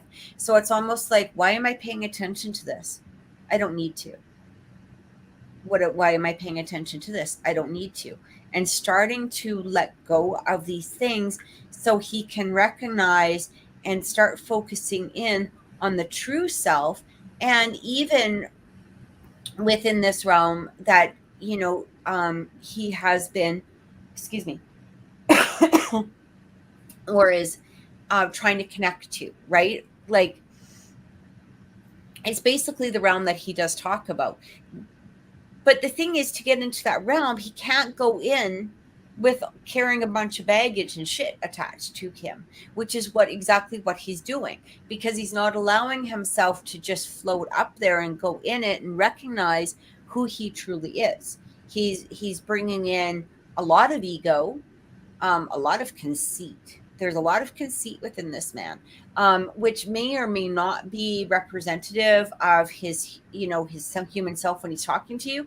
But there is an element of, kind of deserving, kind of conceit. Okay. It doesn't mean that it's completely bad or anything like that. We all have conceit within us, right? But at the same time, it's pulling him away from being able to connect completely with you. So now you asked what that lesson was. I saw you writing in there. What is the lesson, that was supposed to be coming through here? And I feel like this lesson is actually helping you and him, because it's almost like the combination of these souls coming together. And it really talks about recognizing, what is best for you, Jen, obviously, right? Opening up your heart. It's also talking about balance here. And it's like recognizing, okay, I can have this soul relationship, but at the same time, I don't need to be attached to the soul relationship or the outcome of the soul relationship. It's like you're already recognizing your own needs, your own wants, your own desires, but you're also recognizing your soul, and you're recognizing where your soul might not be completely appreciated at this time. And this has actually really elevated you on a spiritual level. Like, it's really risen you above even where you were like a few months ago, because it's almost like this absolute realization of, I know what I deserve. I know what I should have within my life. I know what, even though I can give this love, I also deserve this love truly back. So I do feel, as you're going through, all of this process, which I do feel that you've already recognized and you've already received a lot of it. And now it's just exactly like what Brandon said, like, don't contact him, let him do his work, because he's got some, I feel, huge surprises coming for him. you know, and kind of just go about your life, in that place of knowing that your soul has elevated and ascended because of, this relationship with him. And he's definitely going to be going through his lessons. He's definitely, and like Brandon and you have both said, just continue to connect with him in this other realm, because in this other realm is going to help him unpack the baggage that he has been carrying, or that he's trying to bring through. And each level, there's going to be less, or like less baggage going up. So each level, right? And right now, even though it is a higher realm, it's not the highest realm that the both of you can go to. And I still feel like there's a lot more realms that you're both are going to be accessing, and you're going to be accessing this together. So I hope that's helped. I know I kind of babbled, but I hope that that made sense. So, yeah. Interesting when we are, so connected and feel that and so many layers of our being, and yet, to not see it represented physically is like, what the hell? How is this possible? Come on, like it seems so simple and clear. I don't get it. I think it's just, it speaks to the varying levels of our consciousness as beings, and as humans, and the things we are limited to, or that we limit ourselves on. Mm-hmm. It's very interesting. Absolutely. It is. I hope that that helped, Jen, because I know I kind of just went on my little rampage there, but I apologize. Okay, so we next have Pisces. Mm-hmm. And her question is, sorry, I've got it here. Okay. So Pisces is wondering what Gary, who is an Aries, his head in space energy is about. It feels towards her. Her name's Simran, and she's Pisces. All right. Somebody mentioned there's a lot of Pisces energy here tonight. Yeah, there is. Hey. Yeah, lots of Pisces. And this is somebody that she does have interest in, but currently no contact. So. Okay. Andrea, you are going to be next. Simran's donation did come in first, so we are going to get to you right after this. Sorry, I do apologize. I just didn't see that other donation come in because it went through a different. It went into like e-transfer as opposed to PayPal, so I didn't notice it right away. All right, Simran, hello, love. So let me just connect here with the energy with you and Gary. Let's see what's going on, and then I'll tap into Gary, see where he is, and the thoughts and the feelings. Let's see what's going on. Pull both of your energies to me. Brandon, I'm just going to go off camera for a second. I just got to run to the washroom. I'll be right back. All right. Holding down the fort, y'all. All right, give me just a moment, Simran.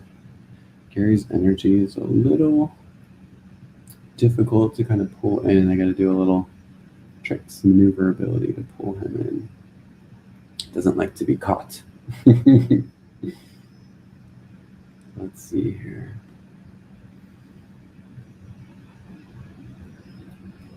Okay. So right away, just the energy between the two of you. I do feel that there is... I'm feeling a lot has been put onto your shoulders, Simran. And I keep being shown... I don't know if you have done this purposefully or willingly, but I feel like there has been some kind of a disconnect or a sever of some kind. And maybe you've done some kind of cord cutting. Maybe you were told that, like, oh, this is like the healthiest thing to do. You got to disconnect your energy. You got to pull away. You got to do this. You got to do that. And regardless of any of that happening, it's like the emotion is still there. The emotional pull, that sensation is all still there. And it's like, well, what the hell? I feel like, there was probably this reaction in you of like, well, I did what I was supposed to. Why do I still feel this pull? Why do I still feel this connection? And so that kind of seems to be the main matter of what's happening in the energy. No cord cutting, just deleted. Okay, good. Thank you for that confirmation here. So it feels like the emotion with it still lingering. This also, it kind of reminds me of the past reading where it's kind of lingering in this other realm. It's different though. In this energy, in this connection, it feels like it's almost in this cradled limbo where at any moment something could break and it kind of flows through and able to be seen and experienced. But it just feels like it's just kind of hanging there. And I really get this sensation almost like a pendulum where it kind of goes back and forth.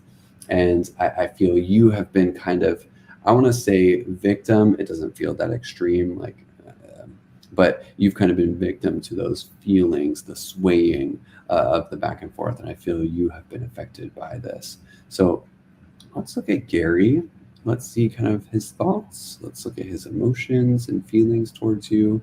I think you said head in the heart. So yeah, let me tap specifically into him and see where he is with you. All right, there's Gary.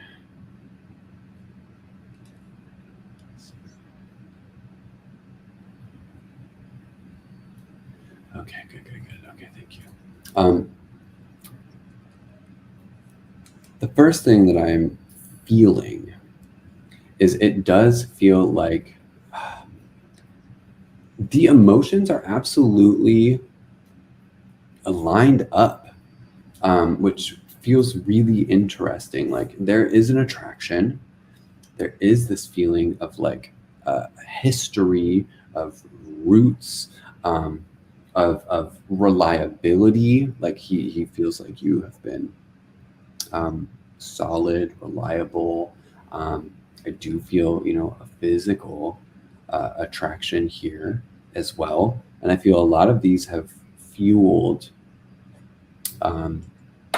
this sort of lead that he has given you. I don't know if necessarily he has led you on, but he's shown some interest and, giving you clear indications where things have come at cross with him, where the conflict comes is in his, well, it's been in the communication between the both of you. That's where issues have come up.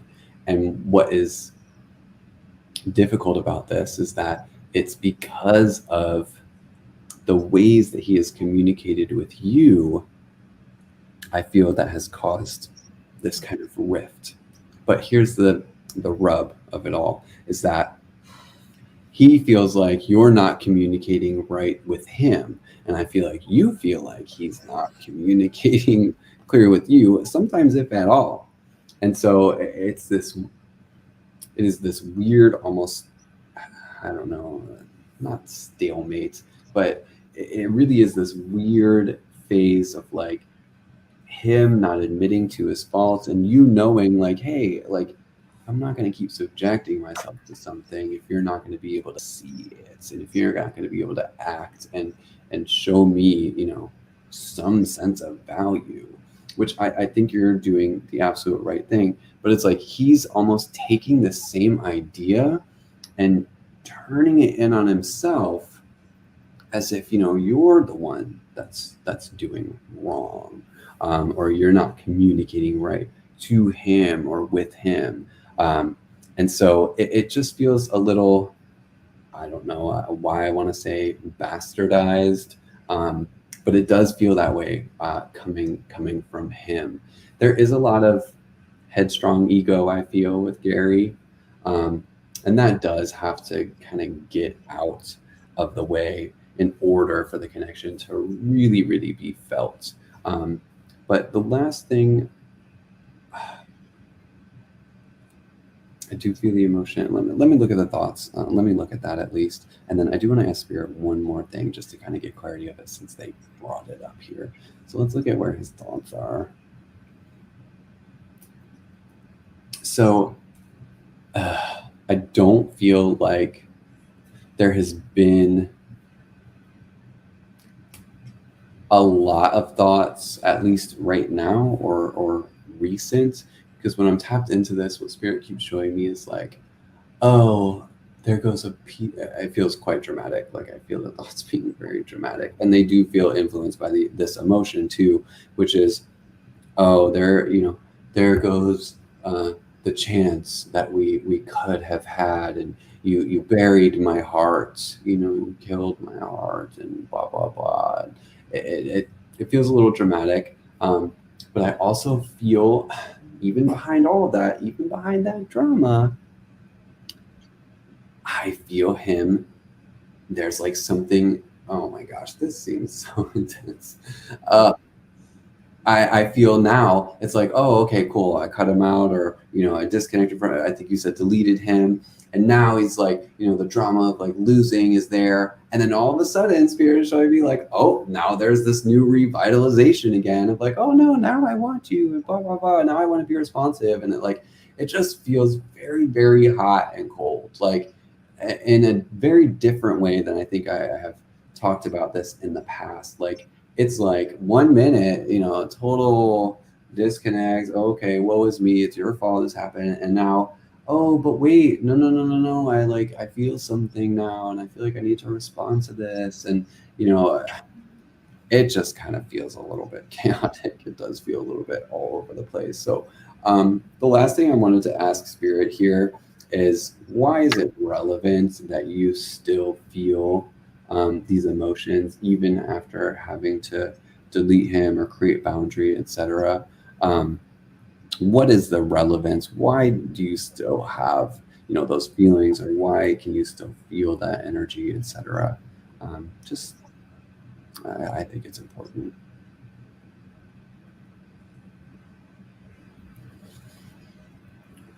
Okay.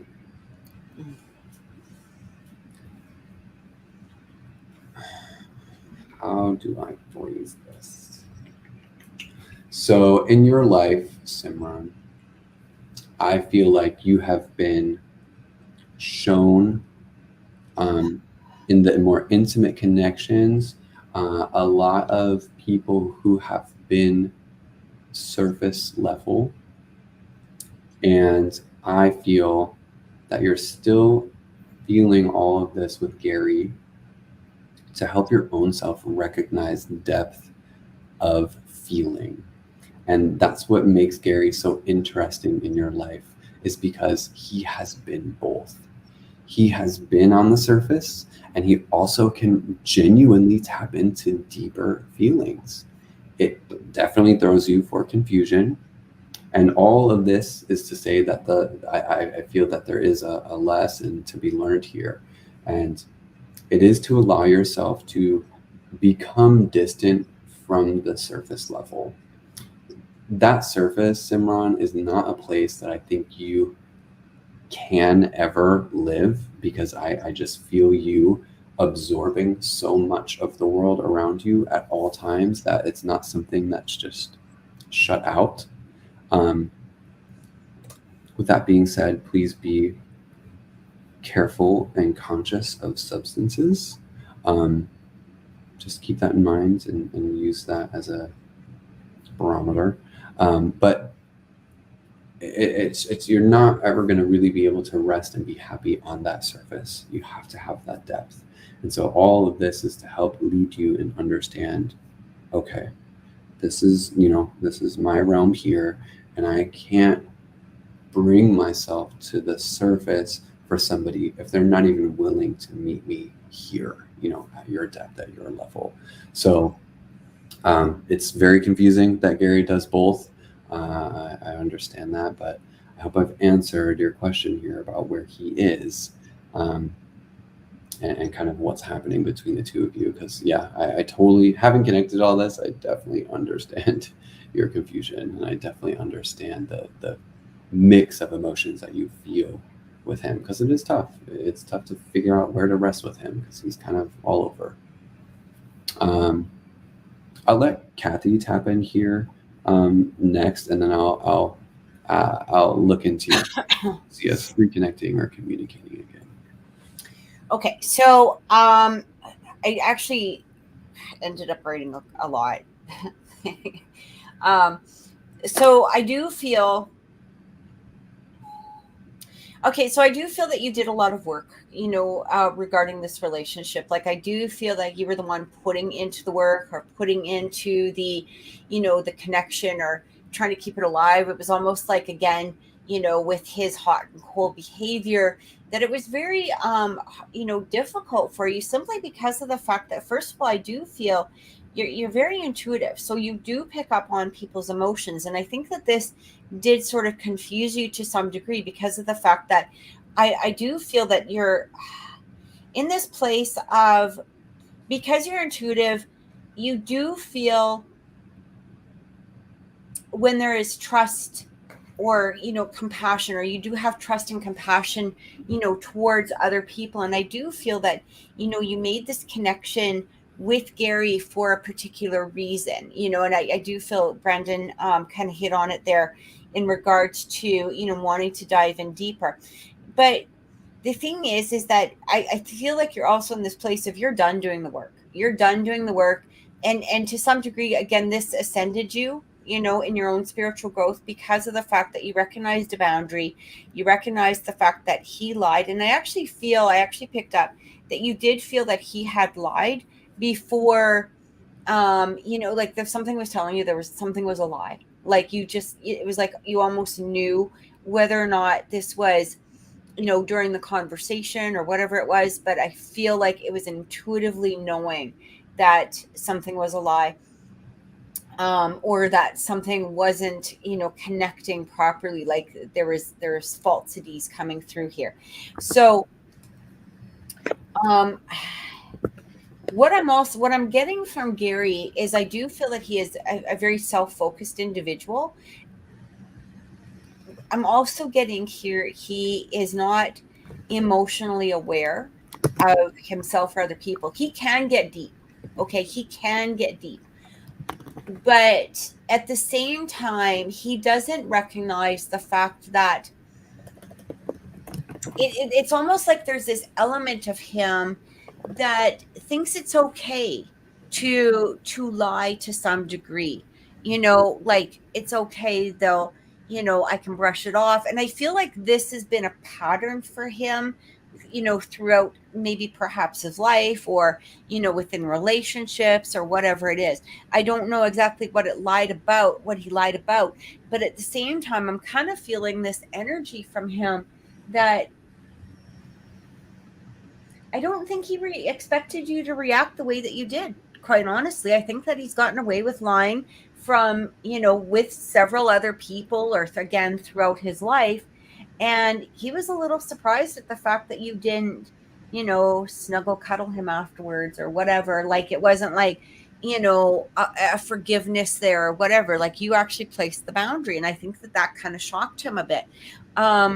I didn't feel that this was just a physical relationship on his side. I did feel that there was an emotion there. The problem is because he is so self-focused, and because of the fact that he tends to brush off. It's kind of like, you can feel things on an emotional level, whereas he has trouble diving in. Even though he can get deep, it's still not that same level that you're experiencing, is what I keep getting. He does need a lot of growing up, okay, is what I feel. Because now, as far as communication goes, will he be back? Will there be communication?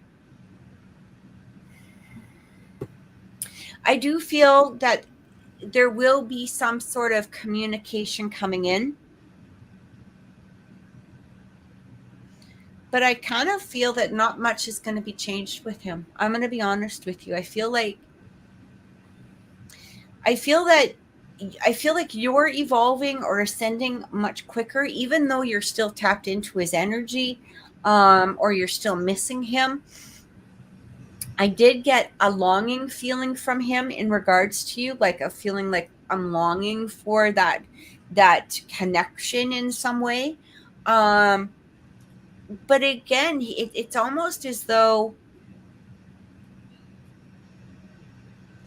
I don't want to say lying is natural to him or anything like that, because I don't feel like that is completely true.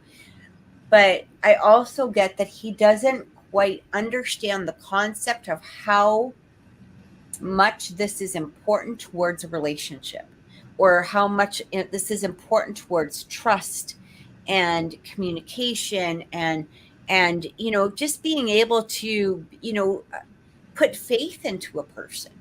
And he seems to miss that concept.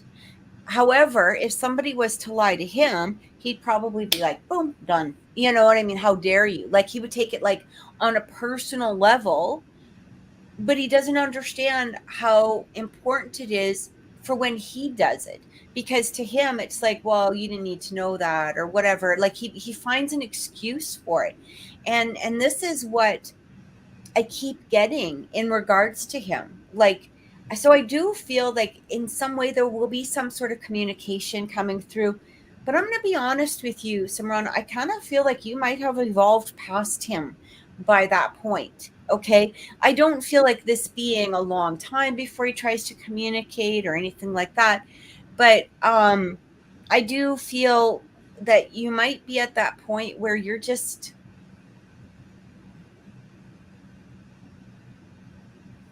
done. Done.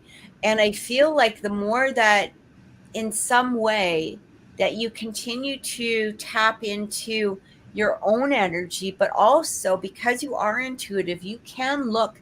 I feel it's important for you not to look at his core self, but what he's presenting to you. Okay. And I feel like that will help, because a lot of times, especially with Pisces or intuitive people, we tend to look at the core. We tend to look at the core self of somebody, and because we see such goodness and we see the depth that they can go to, and we can see where they can be possibly as people, we tend to forget to look at the surface of what they're presenting. So it's almost like, well, I can change him. And I don't mean that you're saying that in any way, but we have that hope that they can tap into their core self as well. And I feel like with him, I do feel that because he does have lower emotional awareness within himself, that this is going to take some time. I don't know what his age is. I can't remember what was the age on that. Do you remember? No. But I do feel that you will, in your own self, start fading away from him. Okay. And by the time he comes back, I feel like you're going to be up here, and you probably don't even need that closure by the time he's 29. Okay. Oh, that's it. Okay. Because what's that? Because he does have some emotional growing to do. He definitely has emotional growing to do. But I kind of feel like by the time he comes back, you're going to be in this place of either you'll have met somebody else, to be honest, or you're going to be, again, it's going to be that energy. Like, you might going to recognize that energy that he's not coming back as his true or essential self, right? Do I know when? I do feel timelines are really hard, because the thing is, I do feel that longing, but I also get that energy of, I don't know, some way he's trying to justify his lie in his head, which is ridiculous. I'm going to say in the next couple of months. I don't know how long it's going to be. I don't know how long it's been since the both of you communicated. But I feel two energies. One, he could come back really quickly, because I do feel that longing coming through. But I also feel him fighting himself on the fact that, he's trying to justify it, right? So I'm going to give a ballpark figure of a couple of months. I just want to mention one last thing here, if I may. When you had asked Simran about Him So it's been over a year. So that could be also too, is why this energy is coming in so strongly, because sometimes, when it gets closer to a communication date or time or something like that, that energy can start, presenting itself. But again, timelines can really change. So yeah, go ahead. Sorry, Well, Brenda. when you had asked, about him, about y'all communicating, etc., I was being pulled and shown his energy kind of reaching out, but I think you need to follow what you had felt, or I think what you were saying before about like looking for that sense of closure that you need to be able to move on. And I think it would probably be right for you to do that. I think it might be good for you to say your piece so that you can move forward. But um, Spirit is showing me to expect him, to kind of react or reach out in some way. Um, I do feel he's going to present to you like, hey, I've grown, I've matured, I've changed, etc. And when I was tapped into his energy, I could feel like all these mix of things. He said he's 29. Well, now that makes sense. He's like going through or just ending the end of his Saturn return here. And that is a crazy difficult time. And you're like hitting it too. Like you're either hitting it right now or just coming to the precipice of it. And it could be multiple times because Saturn does retrograde. I went through 3 Saturn returns, in my 29th year. So, what I am shown subsequently after that, how things would be is that I feel like you would kind of be in this weird void, unknown, not sure what to do. And you would eventually kind of feel the warmth of all of this, and you would be very confused about, his propositions here, which seems to be like wanting to create a foundation. And I think you just need to be very wary of this. And I think, listen, to what Kathy said, don't just look at what is being projected. I can't remember how you phrased it, Kathy, but basically don't get stuck on, the potential. Oh, potentially you could be this way. Like, no. You've got to see the actual and the evidence here and not hold his energy up high. He needs to do that on his own.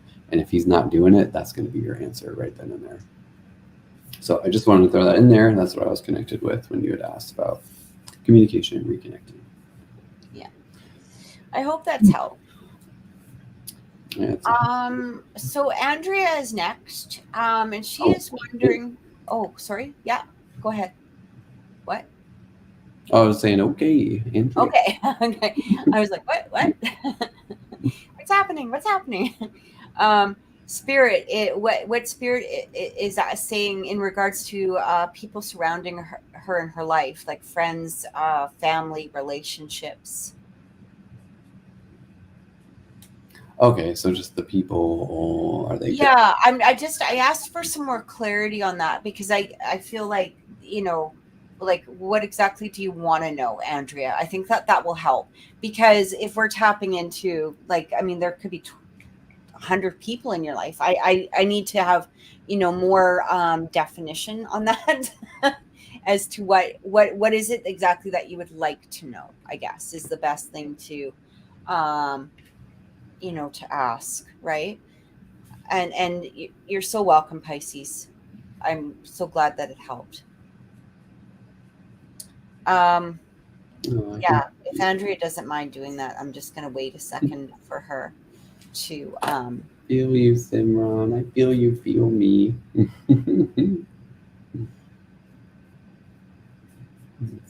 And Pisces, there's absolutely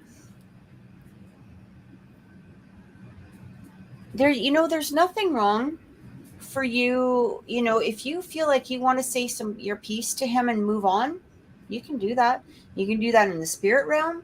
You can do that through communication by unblocking and just being like, doom, boom, here we go, done. There's absolutely nothing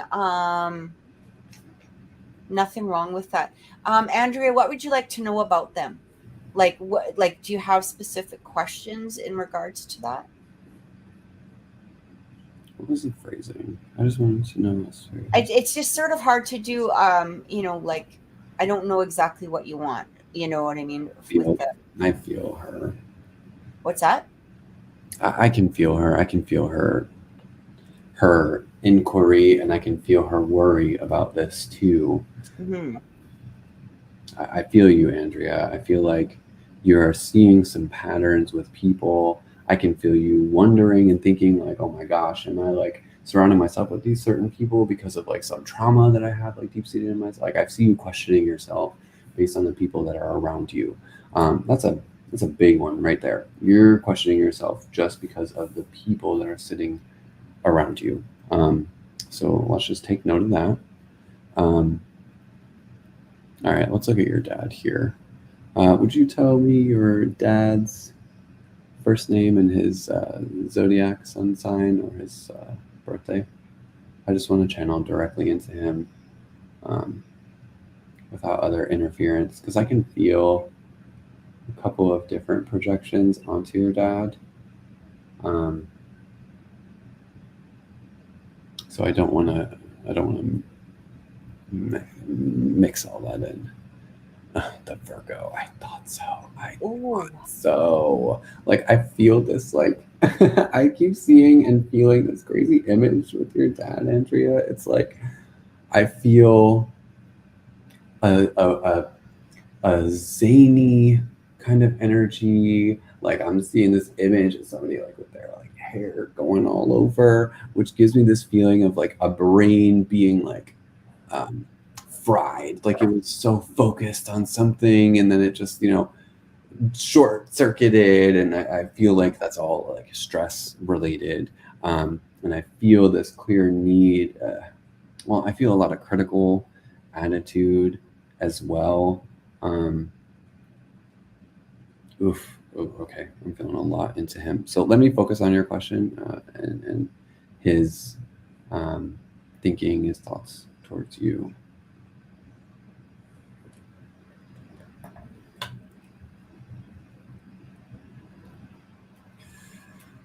Oh, this is so interesting. I mean, there's definitely just an immediate sense of conflict and confusion. I was literally gonna ask her. Sorry, I didn't mean to interrupt. Has there been some sort of conflict? Because that was the first thing I picked up, is like a conflict or something in regards to your relationship with your dad, because it just boom. Go ahead, Brandon. Sorry. It just feels like he feels like he just doesn't understand you. Like I can feel his frustration with that. I can feel him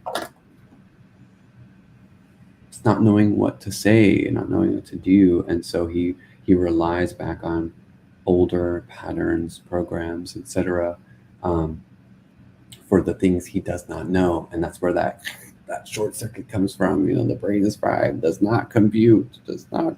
Like he just doesn't understand that. I feel like he doesn't understand your motivations. I feel like there's just a kind of all around general thing. I see glimpses of moments. I can even feel like a moment where you're kind of both laughing, like, oh yeah, I did the same thing when I was that age, or something along the line. So it's not all just like total disconnect, but for the most part, I think it's a generalization. He just doesn't fully understand. Okay, so he's a different culture than you. Okay. So a different way of living, a different focus, a different mentality. Okay, that makes sense. Let's look at, and then Doug, is Doug the person you're involved with? And if so, what's his sun sign? I'll ask Spirit while you're answering that, just, what needs to be focused on with you and your dad, what you need to either do or take away.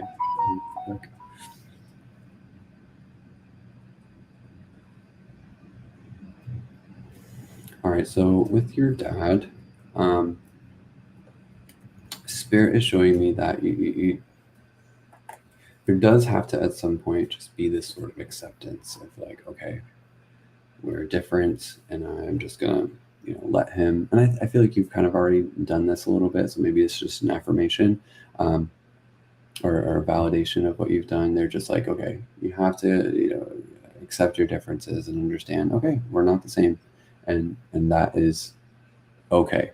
But to try to facilitate communication. Now, I'm not even talking about deep communication.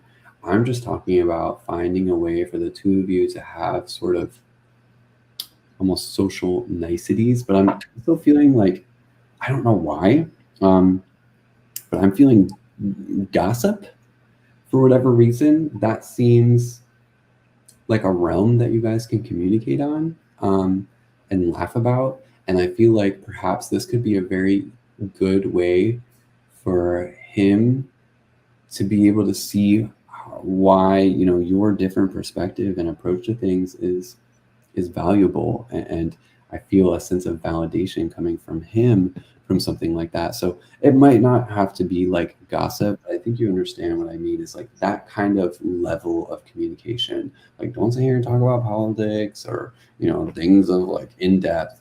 Kind of talk about things of like, oh yeah, did you see the neighbor did so and so, or did you see that, you know, we got family, friends, cousins, or, you know, whomever that you both personally know, and to kind of keep things in just a more simplistic realm, because that is where he's going to be able to come to understand you.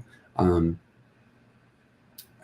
don't know why it's easy in this way, but to me, I guess it kind of makes sense, because if you look, Pisces and Virgo, they're opposites, right, on the zodiac, and so it totally makes sense to me why there is such a clear opposition here. But yet, oppositions do actually share things in common. What do you say? I have understood him all my life. This is the time I've realized I'll understand doesn't mean I have to say. Exactly. Yes, yes, yes. But the inverse here, and I feel like what needs to happen is that he needs to understand you. He needs to see you. He needs to, you know, come to an acceptance and reasoning of your side. But that's just it. Again, Pisces, Virgo, they're opposites. You know, Pisces is a dreamer and Virgo is the realist. But there is an intersection that happens, you know, between the both of them.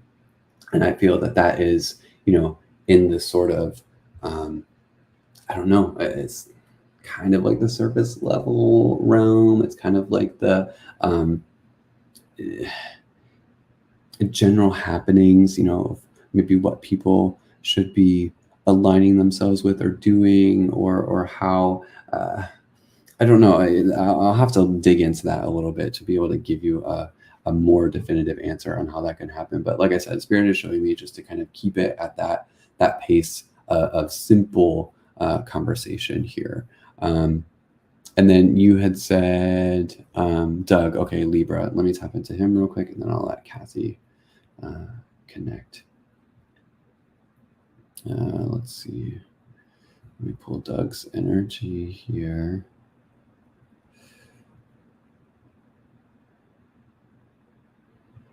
Okay. This is an interesting connection here, Andrea.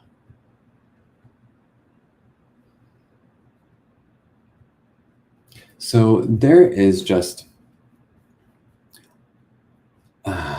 it does feel like this clear, this is so interesting to describe, because there seems to be like this, I don't know, coming from different worlds kind of energy, but yet I feel a sense of security from this. I feel this intimate nature opening up, that it feels new.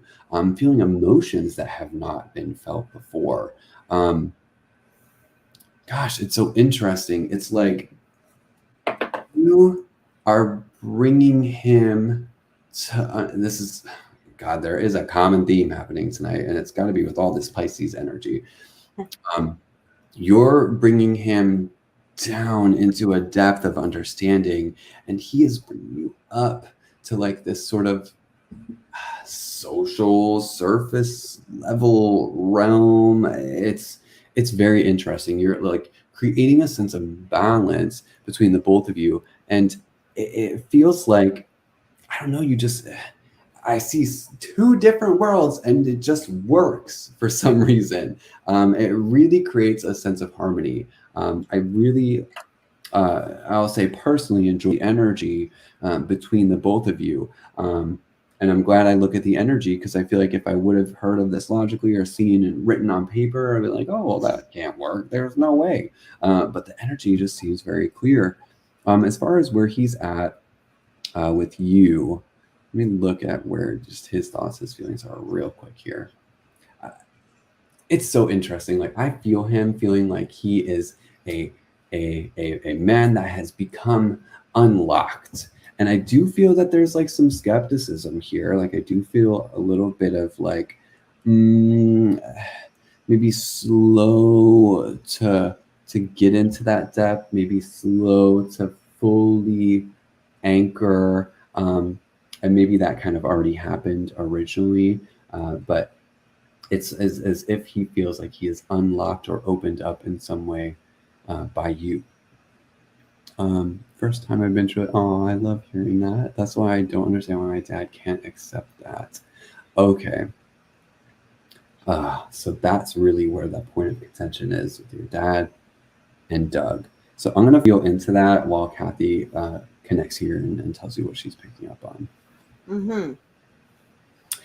Okay, so I'm not sure where to start here. Debating whether you're dad or Doug. With Doug, I just feel like this closeness that's growing. I feel like you both are looking forward to the future. I feel like you both almost, I don't know whether you've spoken about your visions, towards the future with each other, but you're both included with each other in the visions for the future, if that makes any sense. Okay. Like, I do feel like this growing, that's happening between you. I want to get into your dad. Okay. Because I do feel, I did feel like that, this dad-daughter conflict that was happening here. There's a lot of stubbornness, first of all, with your dad. I do feel like he has a particular set of values, or a particular set of, the way he views things that has been, to some degree, pushed upon you, or that, has just been taken to be accepted in some way. And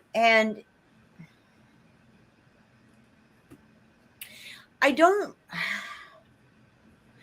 feel there's something within this relationship with Doug that he is, kind of from what you had said, that he's not 100%. I'm just trying to look a little bit deeper in through here, because it feels like there is some element here. Oh, okay, I get it. There is an element here that he realizes that he's losing his patriarchal role within this relationship. It almost feels like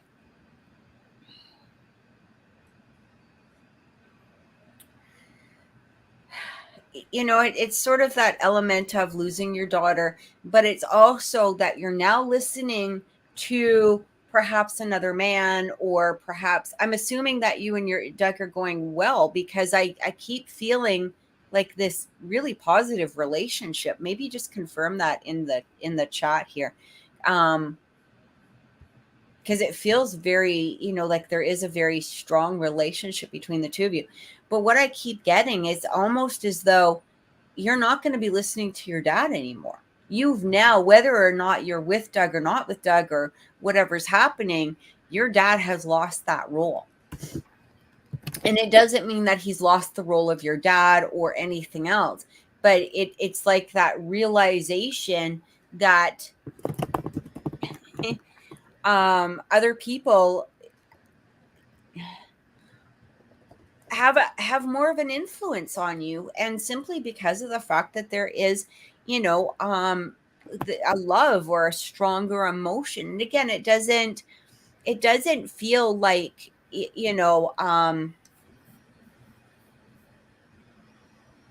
I'm just trying to put this better into words, because I'm trying to give you your dad's side, but at the same degree, I completely see your side. You know what I mean? But it's hard because with your dad, you know, another man has taken his role. Not as your dad, obviously, like I don't mean it like that. But you and Doug will start planning a life. And your dad doesn't have the say in there. You know what I mean? It's like as you're moving through the life, or as you're moving, you know, in towards into the future, he doesn't have that. You know, let's say you were to buy a house, and again, I don't know where you are, you know, in your position right now. Normally it would be your dad's input, probably, right? Like most wit girls go to their dad. Hey dad, can you take a look at this house? What do you think about this? Or what do you think about this purchase? Or etc etc etc etc. He's losing that role. He's losing that role. And I feel like this is, you know, because this other man, Doug, is taking this role, right? He is taking this role right now. And I do feel that your dad is struggling with this. Has he been putting Doug down? Because I do feel like he's trying to point out some of the negative qualities that Doug may have. So let's say he's 5 minutes late. Well, a real man would be on time, you know, that kind of energy, right? Like it almost feels like he's pointing out the negative features of this man. Here's the interesting thing though. I do feel that your dad feels or sees a lot of himself in some of Doug. Okay. And I don't want to do like the weird daddy thing or anything like that, but you know, as people, as humans, we do tend to see certain qualities in, you know, either our children or even sometimes their spouses or something like that, because again, there's a set value. He doesn't really talk to or about him. Okay, that's good though. Actually, that is really good that he's not putting him down. But I do feel that he is struggling with losing that role in your life. Okay. Because again, I feel like Doug is going to start taking over a lot of the things that you would have gone to dad about. All right.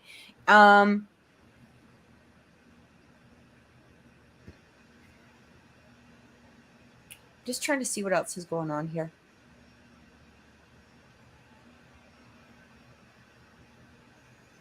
If you don't mind.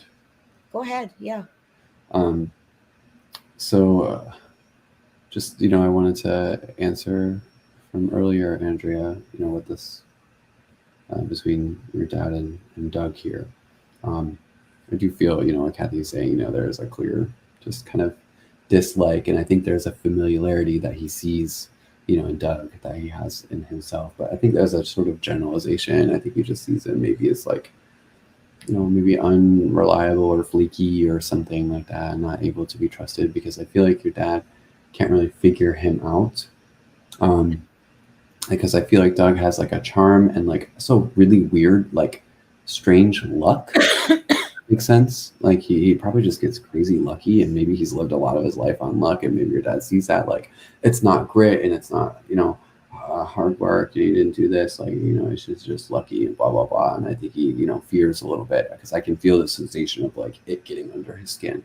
But remember how I mentioned about, you know, kind of finding somewhere to be able to talk and communicate. So I want you to kind of have a point of focus. The goal is to find some way to get your dad to say like, oh yeah, I see what you mean. Like you kind of opened my eyes to that. Because what I am shown is that for your dad to really be able, because I asked Spirit, you know, is there ever going to be a moment, you know, that your dad will be able to see or accept Doug? Will there be a moment of harmony, you know, between them? And they show me that your dad has to kind of get into a realm that he has long forgotten. And it is a sort of dreamer kind of realm, this sort of fantasy realm, something where he was, you know, totally daydreaming and allowing himself to imagine. And it's coming into that realm that he's going to be able to start to really see. So that's why I feel you've got to find that good line of communication where he finally says, oh, I see what you mean. Like, I understand. Like, I do see your point. and for him to validate you and to understand you. And that's why talking about something away from Doug, I think, is going to be beneficial.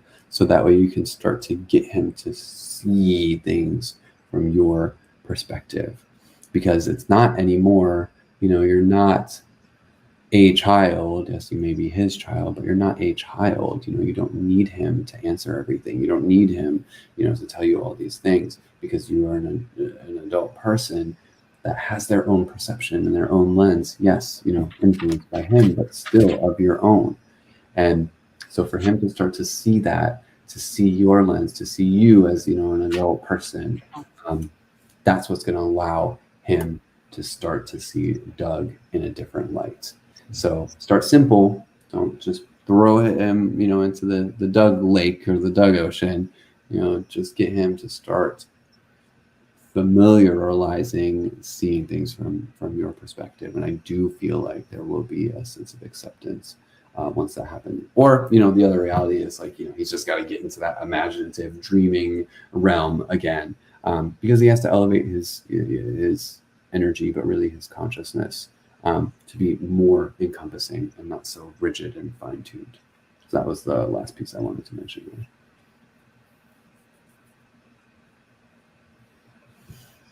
Have I frozen? No, you're still here. I see you. Okay. Because on my, okay. I just wanted to make sure. Okay. So what I do feel,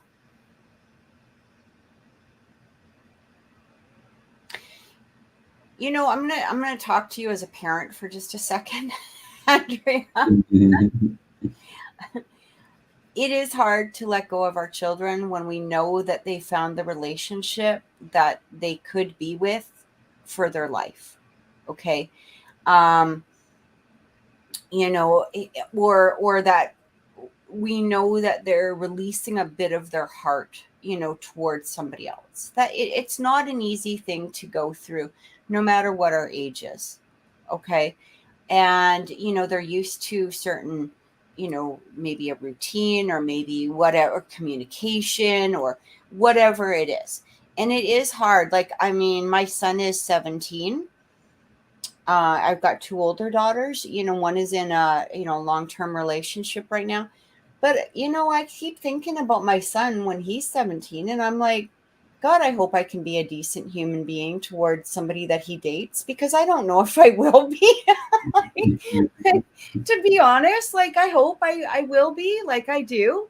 I hope that I'll be able to, but if there's something that, I might not like, or maybe, whatever it is, again, it's not my relationship. It's going to be his relationship.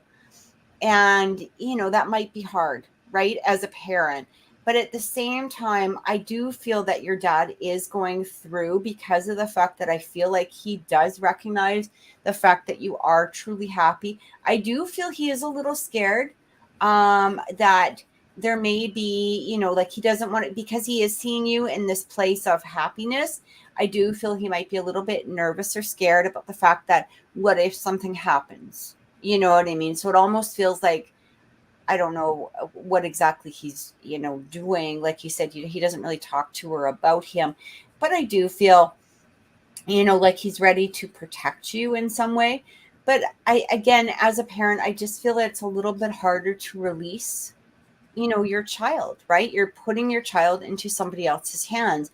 And especially if you have been at home for the last 3 years, so I feel like it is going to work itself out. I feel like it's going to, I know it might feel really tough right now, or it might feel like it's really strained at this moment, but I do agree with Brandon and, trying to open up the communication, maybe having, even taking a night or two, a night out of the week and make it, you and your dad night. Like, let's watch a movie, let's hang out, let's go do something together, so that bond isn't completely, or in his mind, it's not completely being left or whatever. But you know, and just work with that, you know, as according to your relationship as to where it is now. But I do feel that he is going to come around. I kind of feel a little bit with him too, is that he may not be trying to get to really know him because of the fact that, you know, again, it's that fear, right? It's that fear that,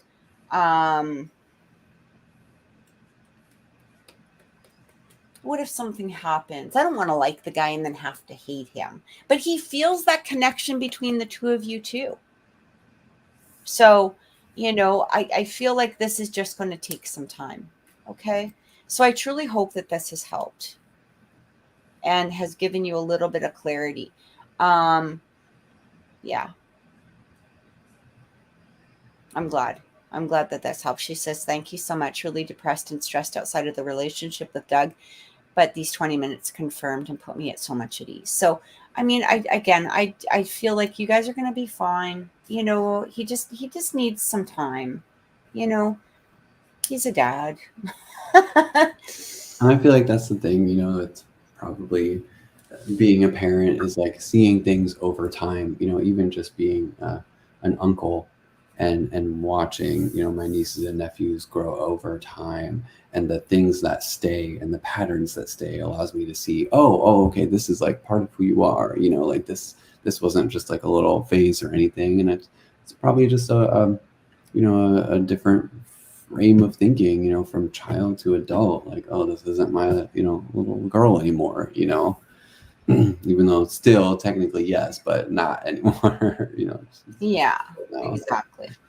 I just think it's over time. I think that's a big one too, and especially for your dad. I think things come. I missed you guys too. We're glad we're back. You know. Yes. Yeah. So and you know, it might be sporadic, and we do apologize for that. You know, especially during the summer and stuff like that. You know, I'm hoping to get away in August, so I might not be around. But you know, we are going to try and be here, you know, as much as possible. So we've missed you guys too, and thank you so much. Love you back. Next is Sophia. So I have to grab my cord for my my phone because I'm reading stuff off of my phone as well. So I'm going to do that, but I'm going to read the question for you, and then I'm going to go grab my charger here. Okay. But it says, so Sophia's a Sagittarius. John is a Taurus. A lot of Tauruses. What is up with you Taurus freaking men?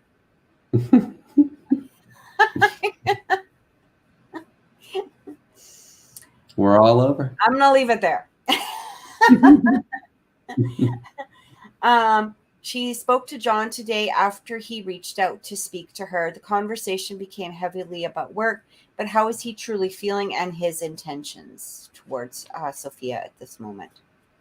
All right. All right, Sophia. Do you want any background or not, or are you good? What do you mean? What do you want to know? Anything else, or? Oh, no. That's fine. That's okay. I'll be right back. I'm just going to grab my charger. Is Sophia listening live or? I believe she's here. Yeah, she should be here. Okay. I'm not sure if I see you somewhere in a chat, Sophia, so I apologize if I don't see something if you type or respond. So I'm just going to kind of go in right away. All right, so let me pull your energy and John here. I'll connect with what I'm feeling between the both of you first, and then I'll connect with John and where he's at and his thoughts and feelings towards you. So let's just pull you both to me now. There you are, Sophia and John. Okay.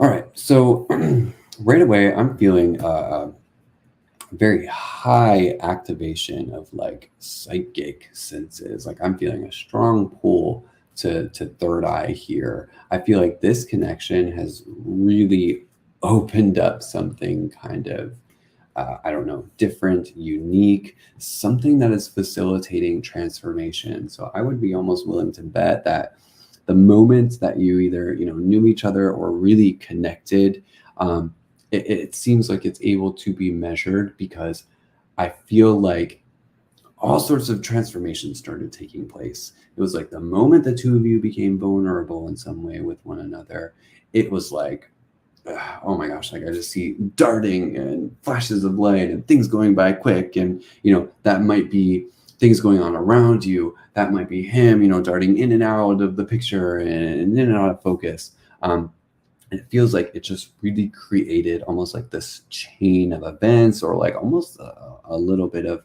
chaos here. And I feel it's because when the two of you connected, you did open something up within yourselves. I do feel like there was some kind of like third eye activation, or like an even deeper depth to it, even if you have already connected to that part of yourself. It feels, it has depth to it. I feel like I can ask Spirit a little bit more about why all of that darting energy kind of shifted or changed. But let me stay on focus here and look at John. Because see, when I feel John feeling this energy, I'm immediately feeling, being upset with that chaos, being upset with being too open.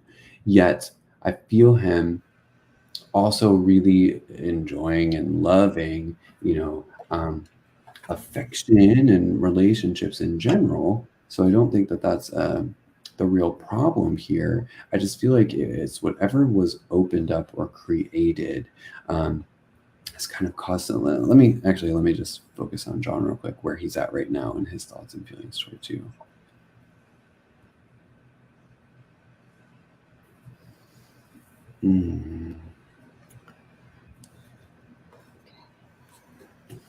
So, I'm feeling quite a closed off energy from him. Like I'm feeling, I'm feeling walls. I'm feeling not necessarily ego, although you might see that personally, but I'm just feeling like brunt. Like I feel like I'm running into a wall, like literally.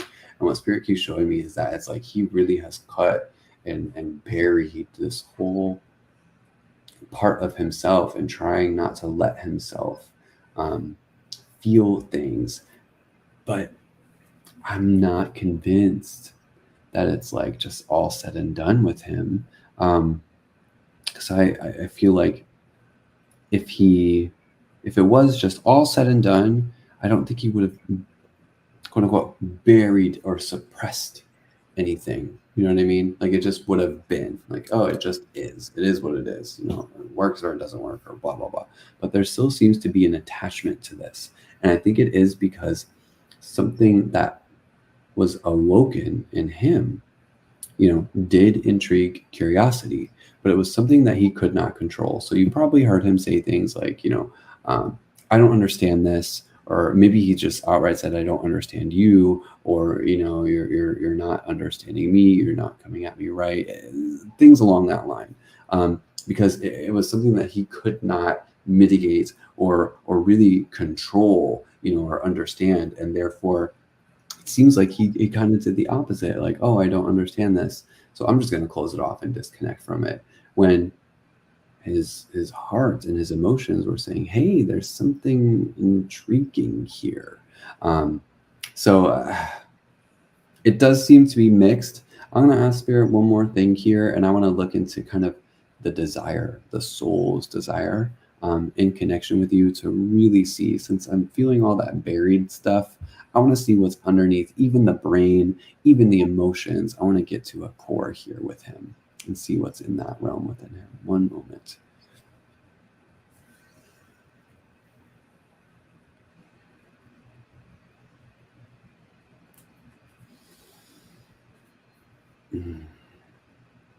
Okay. So I am just getting this sensation within him of like, there is a dream in him and a desire to want to leave all responsibilities and to like run away. And I can feel within the depth of him, there is this idea, this daydream, this almost fantasy that you would be the perfect person to like run away with, you know, to get away, to start something new, to live differently. There is an envy of the sense of freedom that you kind of inhabit in yourself.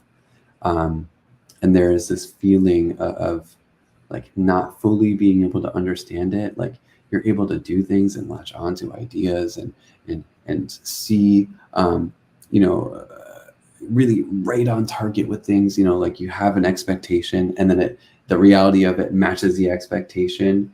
And for him, it's very bewildering and wild. Like he doesn't understand it, but wants to, feels a sense of intrigue from that. And so I do feel within the soul, there is this feeling of like, oh, we could run away together, you know, we could live this sort of life.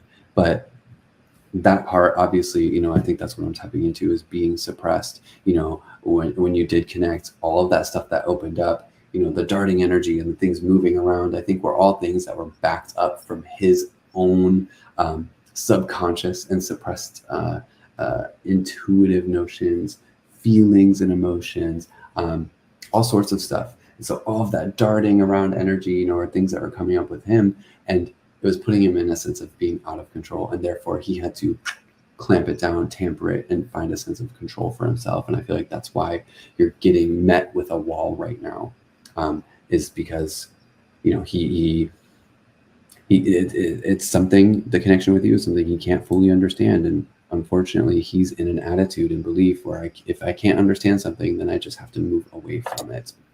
Please know, you know, looking into that soul's desire here, I do feel this sort of fantasy and this longing, but, you know, it's a whole other kind of reading and dive to figure out, you know, what would make all of that happen. You know, could he ever do that? You know, it's a whole other question. So I'll let Kathy kind of finish up and tap in. Okay, so I feel very similar as to what we've talked about before, Sophia, is that the more that you do not give him attention, the more that this actually, you know, tends to intrigue him. It tends to, you know, I feel like with John, I mean, he's a very good looking man. You know, I think that he, you know, he does get to some degree a lot of attention. And at the same time, here's Sophia, who is truly beautiful. And, you know, even though you expressed interest, you have been there, you have, you know, given him your attention, you also did put up a boundary. Now, to him, you put up a boundary. Okay, maybe not within yourself. Like, you know how you feel. Like, it's not like you're boundaried. You're just representing that to him. And I feel like for him, this is, I kind of do feel that there was some energy there, you know, from him thinking that, you know, Sophia will be there, or, you know, whatever it is. And it's almost as though you know, you placed your boundaries up, and now you're not reaching out or contacting him, you know, like you used to, or that, you know, the conversation has maybe even changed a little bit. I actually feel like, you know, the reason that he reached out, you know, even though it was heavily about work, I do feel he wanted to test his own boundaries, or your boundaries, as to where that this was going, or what was, you know, going to happen, or just to see if that connection was still there. He also feels you as somebody very similar to what Brandon said. You're solid, you're grounded, you know what you want. Whereas, like, you know what you want for your future. Whereas I feel with John, he is unsure. He is ungrounded. He doesn't quite know that next step within himself. So there is some, you know, weird insecurity in there in regards to this. Also, there's the distance between the two of you, you know. So for him, it's almost as though, because his life is so ungrounded in some ways, like, yes, he's got a stable job, yes, he's got a place to live. It's not like he's, you know, ungrounded as far as his life goes in that extent. But, you know, he knows that you're not going to be at the same job, you know, forever and ever and ever, right? You've got plans, you've got goals, you're moving on, you're moving up. Whereas he's kind of like, I don't know what the hell I'm doing after this. So it almost feels as though to him, he needs some grounding energy.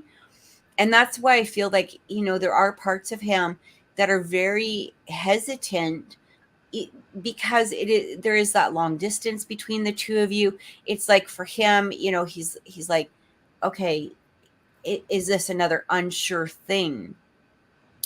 But I do feel that because you're placing this distance emotionally, at least to him, how it's being represented to him, there, I do feel that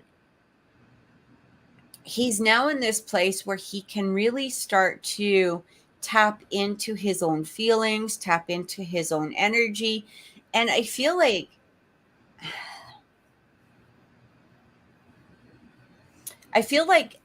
he's almost ready now, or starting to get ready. I'm not going to say he's going to be, immediately ready, but I do feel that he's becoming more ready to maybe perhaps take a chance on this in some form or in some way.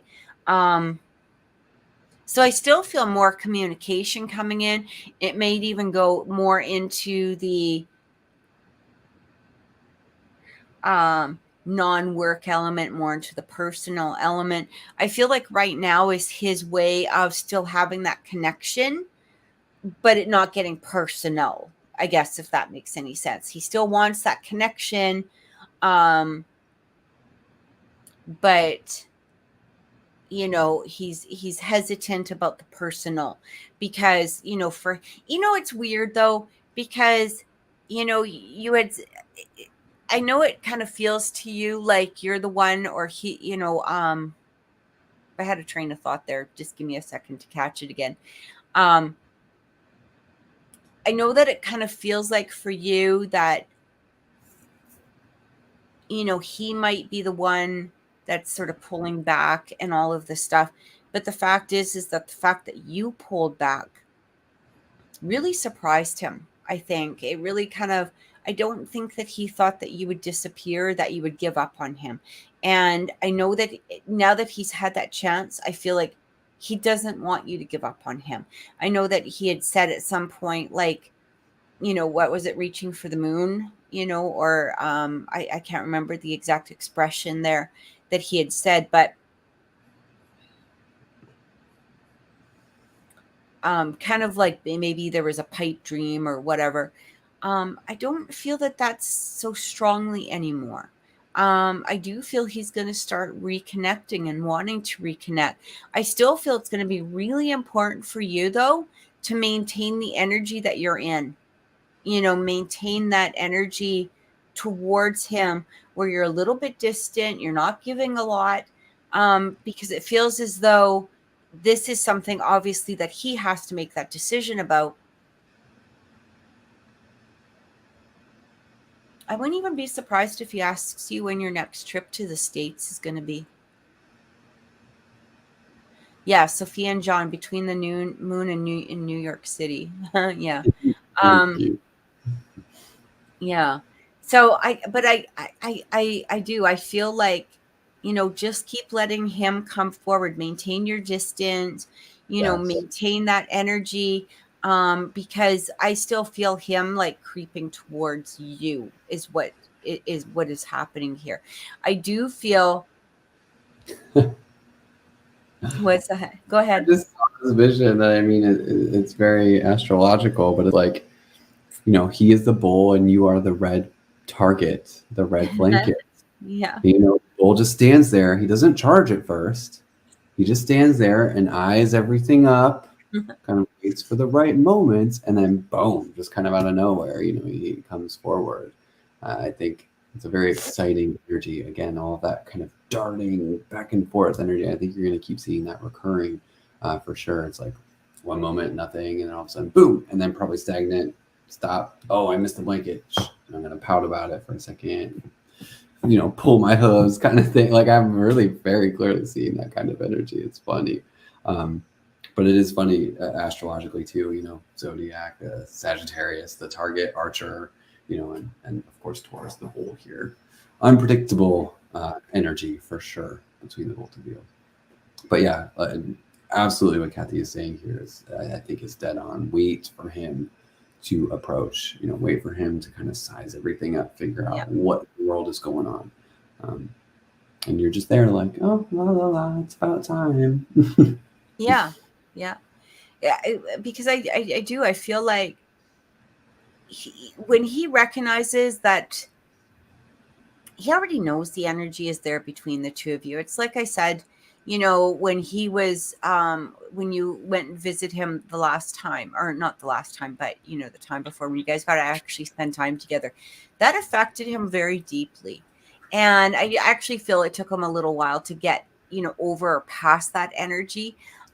So I do feel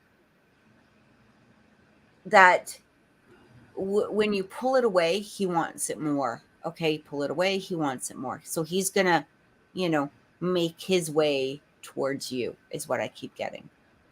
So that's what was suppressed. Okay. Because I was picking up on the suppressed energy and feeling within him. It's like, oh, I got to put these walls up, I got to be this way. And just, out of this feeling of not being able to control things and probably really just control his emotions. Like, no, let me just clamp him down completely. And then they still creep up because there's still this feeling, there's still this desire, in him. And so those things kind of creep in from moment to moment. And just let him figure his stuff out. Let him take his pace. He's a Taurus. He's slow. Trust me. I know. I'm a Taurus. We got to take our time. You're so welcome, Sophia. I'm so glad it helped. And I bet, hey, like, when he finally reached out, it probably felt really good, so that's awesome. Okay, so Love T, I believe, wants to know what's coming towards her in love. Love T. Do we still have, she's an Aries. Yes. I remember our Love T. And I remember our R, or the R, I should say. Mr. Capricorn. But you just want to know in general about love. I just wanted to see, ouch, do we have any other donations, or is Love T our last? We have one more, but she sent it in privately. It's for Jessica. Okay. And then we have just Kay after that. Kay. Is our Davy still here? I don't think so. If Davy is still here, I'd really love to read for Davy. Okay. If we have the time. It just feels right. Sure. So, okay. Hi, Love T. General, please. Just general love. Okay. Let me tap in. Let's pull your energy here and see what's going on. A breath of fresh air, Love T. I don't know why. I just get the feeling of like a nice fragrance. I don't know if you like scents or fragrances or perfumes or anything, but I just get a kind of sensation of that, like a nice crisp, like floral, perfumey sensation. I don't know. It is what it is. Or fruity, floral, I meant to say. All right, let me tap in here.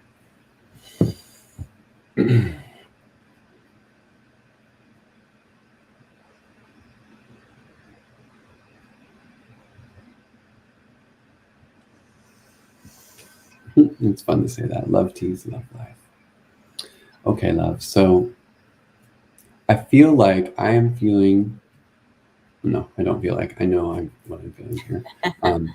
I feel this clear feeling of like opening up and. Okay, it kind of feels like a false start.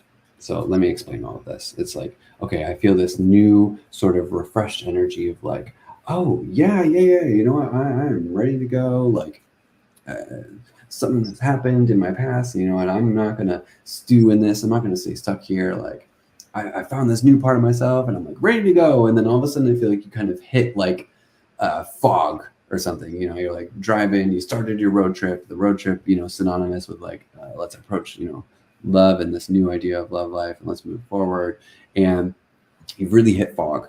And it's like you're trying to drive through the fog, and this fog is really representative of all these other, okay. So Spirit is showing me all these other emotions, but I'm feeling a mix here, and I'm not sure whose emotions these are, because they're showing me emotions that has to do with like a friend or somebody else. So I don't know if somebody is projecting emotions onto you, or you're feeling emotions unexpectedly for somebody else. Either way, Spirit is showing me that it's like the emotions that have now clouded everything. And it just also feels quite ironic because, being ready for the real love and this, new or whatever wave of relationship come in, however you're viewing it. It all has to do with the emotions. And so it seems like as soon as you hit them, they kind of took you unexpected. Like they took you by surprise. Let me try to tap more and see if I can feel anybody specifically, because I'm just kind of tapping into your energy. So this is just all kind of internal representation of that energy. But I want to tap and see if there's something going on outside of yourself and who you may be connected with,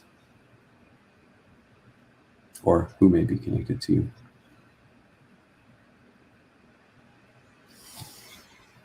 So I don't know if you're like, Spirit just keeps showing me like distance.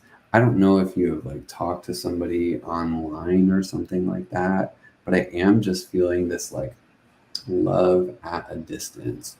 It feels either far away, or it might even be a timing thing. Or maybe that's where you're making yourself available. Maybe you got into online dating of some kind, or like talking to people in that way. But it just feels like I am feeling some fears surrounding love. Like perhaps it's you fearing like, oh, well, I want to be loved. I want to love somebody and be in a relationship. But yet when it comes to the moment, there may be, that bit of distance from your own self of like, oof, I don't know. Like, I kind of feel like I need to be. Let me ask you this, Lefty. Do you feel like somebody needs to earn your love? I'm feeling that quite strong, and I'm feeling like it's contributing to some difficulties here with people connecting to you. And I'm not saying it's right or wrong at all. What I'm saying is that I feel like it's creating limitations. I'm trying to date new people and enjoy my summer, but my head keeps going back to the old person. Oh, okay, so that's the distance. So there's a whole part of you that doesn't even want to go on this whole, new, refreshed journey.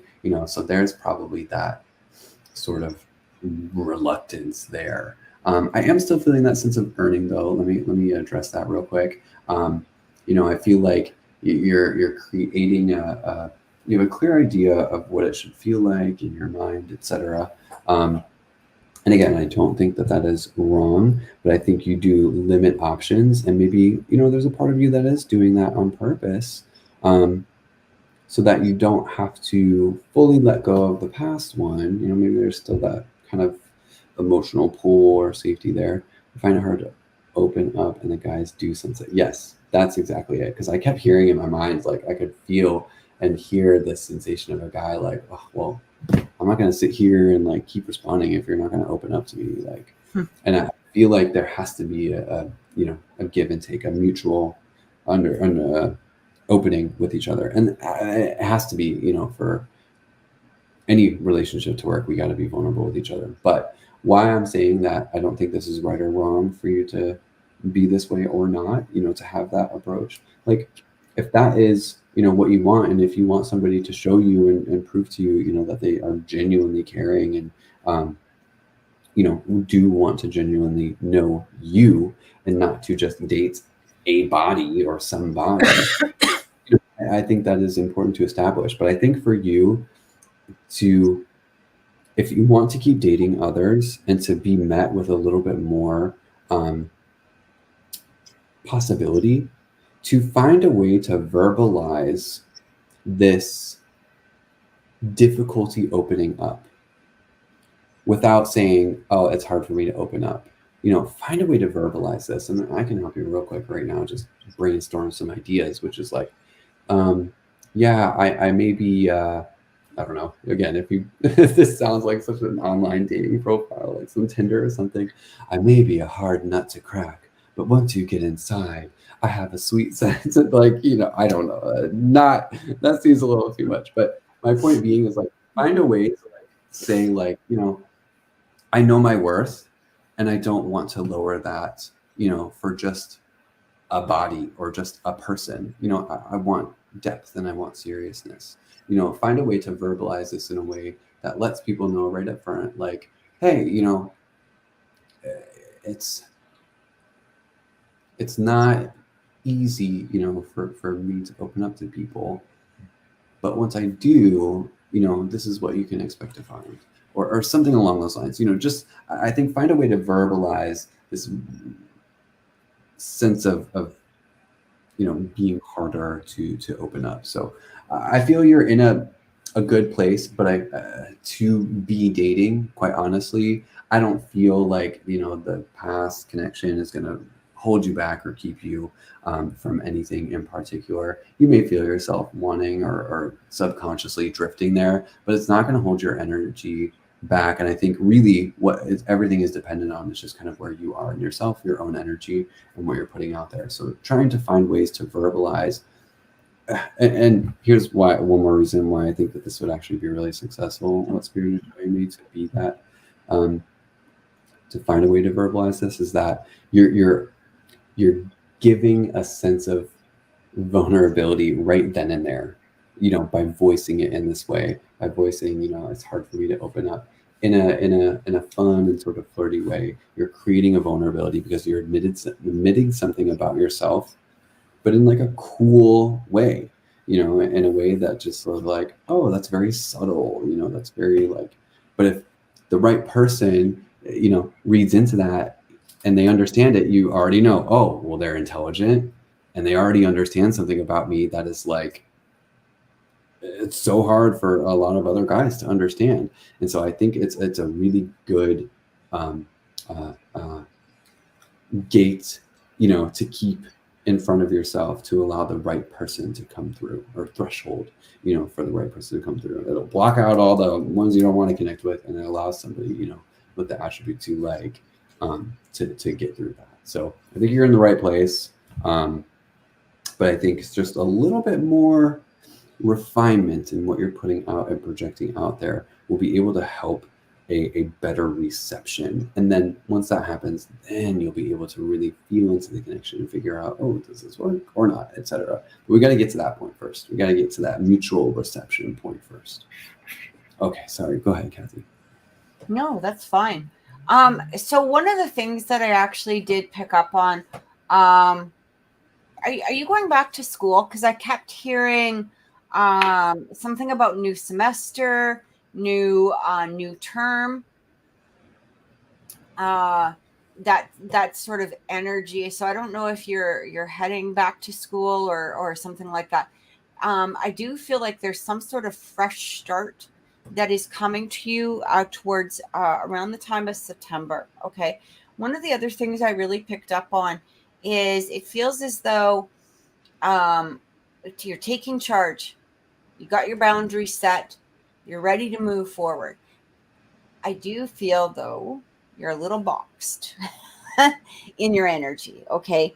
Like I did feel a lot of guard, a guard up or a box around you, I guess is the best way to say it. It's kind of like you're in this place of,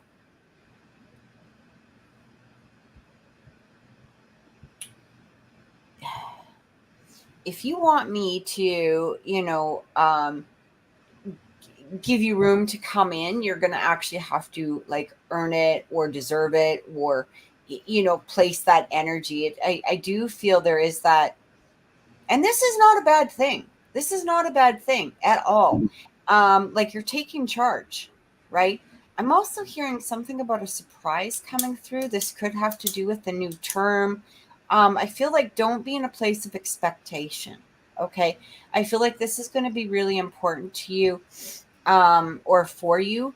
Because it does, when we talk about a surprise, like this could be the old person, making some sort of reappearance. But I kind of feel though,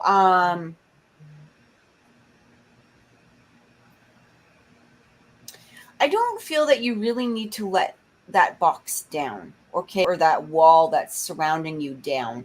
I do feel, however,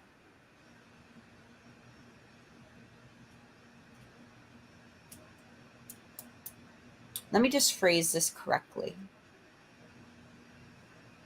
Having the wall up is good, okay?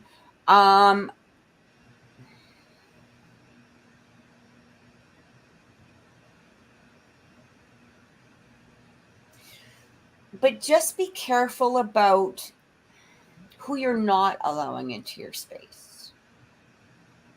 Okay? Usually it's the opposite. Like, put the guard up, and da da da. I kind of feel though, because this wall maybe is thick, that you might be kind of blocking out some of the people that could really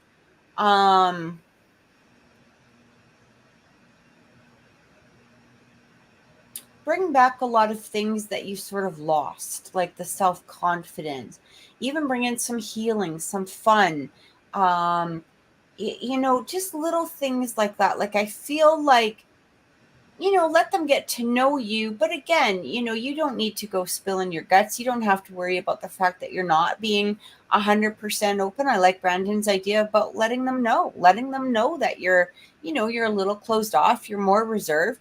You might even just want to say, especially if they ask you a very personal question, you can really just say to somebody, you know what, I will love to answer that question, but when I get to know you a little bit first.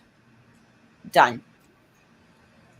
Right? No person's gonna see that and respect that and be like, oh, Absolutely. Yeah. When I get to know you more, and the same with like, sexual relationships, right? It's the same thing. When I get to know you more, even look at them and go, you know what? You're bloody hot.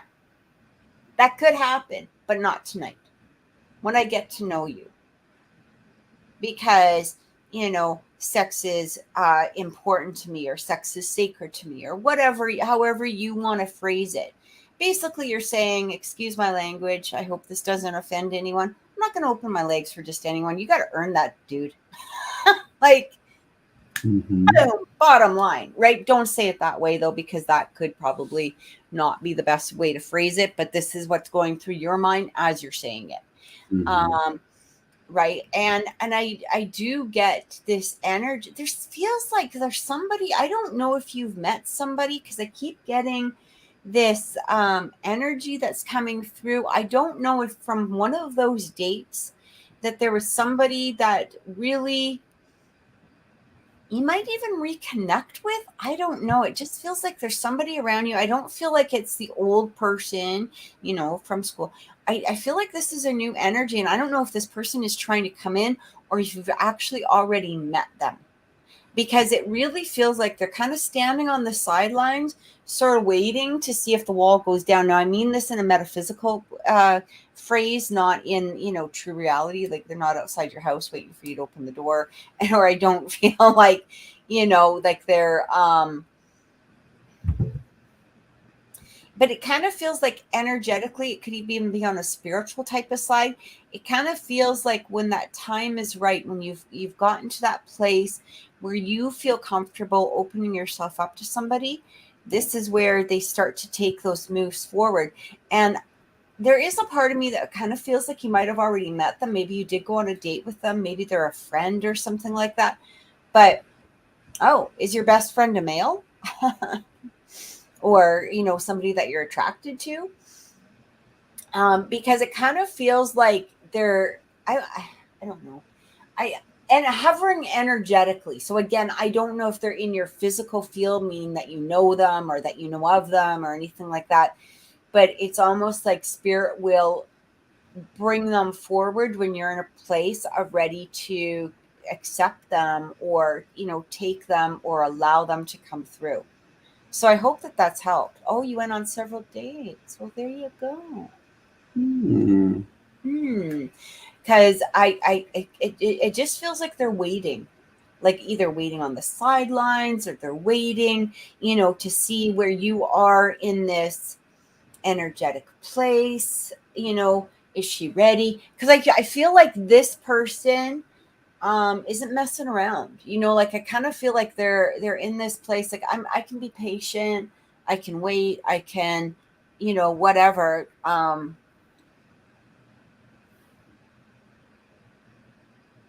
I don't feel like they have any plans on hurting you. Like their intentions are good. I feel like, this could be, something, if you were open to it, that could go, further. But I do feel that right now, like, work at it at your own pace is what I want to say. Like there's no rush. There's no rush on this. And I still feel like something about a new term coming through. Okay. Like this could be the new semester, new term, something along that line. So I hope that that's helped. I hope we gave you some clarity on that one. Yeah. I just want to say, even just as a generalization here, it is definitely not a bad thing to be like hard to open up or hard to get to open, or even just hard to get to. It's not a bad thing, I don't think. But what is bad is not letting people know that kind of upfront. Like, if somebody's not open to dating, they'll probably, if they're approached, like, no thanks, I'm not interested. Like I'm not interested at all, either in dating or you or however it is. But like if somebody who is interested in, dating and getting to know others, but yet finds it difficult to open up and, wants to be more cautious, that is okay. But just don't let people know after the facts, kind of let them know right away and be like, hey, this is where I'm at. It's kind of similar to like, if you are looking for a sex partner and maybe you have, herpes or something. Like, Right. hey, I'm not going to die, but like there's a minor inconvenience that I have. However it happened, it's irrelevant. And I just want to share with you openly, like, hey, this is, potentially what's happening. So it's just being direct and clear, like, hey, this is where I am, accept it or not. And I'm finding a lot of people, if you are kind of open about things right up front, you're still going to get rejections, but we all get rejections no matter what. It's going to happen. That's just how it happens, especially dating. But I think what you'll also find is if you are direct and upfront about those things, you'll also find kind of more immediate connections where you're like, whoa, okay, kind of disarmed in a way. Even though you're saying your walls are up, you're kind of disarming things, and just letting us know exactly where we are. And I think that's honestly, that's the bread and butter of it. People just want to know, if they're seriously dating and not playing games, people just want to know where we're at, Yeah. And it's just, it's better to be upfront, I think, especially if you're serious. If you're game playing and just dating around, like, for fun, that's a whole different story. But I you're just welcome. wanted to say welcome to my psychic connection. Thank you so much for joining us. I hope you're enjoying the show. He says tonight is this is my first time listening, so we do appreciate it. So thank you so much for being here. And we do try to be here like every Wednesday. We are starting to try to be here every Wednesday. I know today's Thursday, but we couldn't do it yesterday. That sounded very very contradictory, didn't it? Well, we're here Wednesdays except for today. And maybe another week, and maybe and then yeah. But we are trying. We will try. So thank you so much for again joining us. We truly appreciate it, and I'll check out your channel as well. So so we do have we have two more. Jessica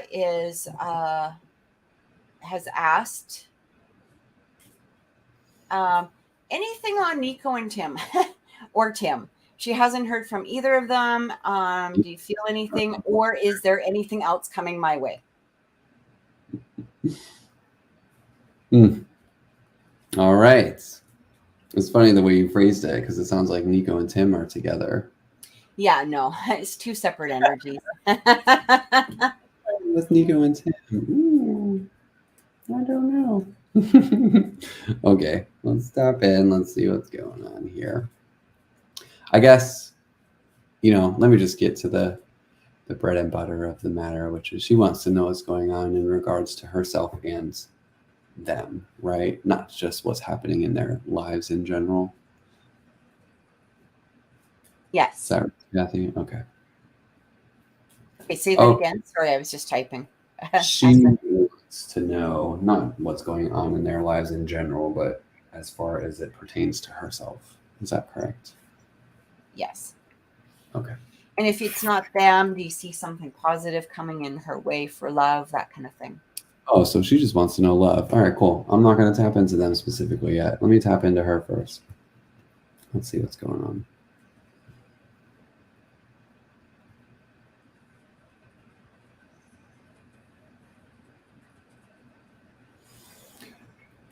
Okay.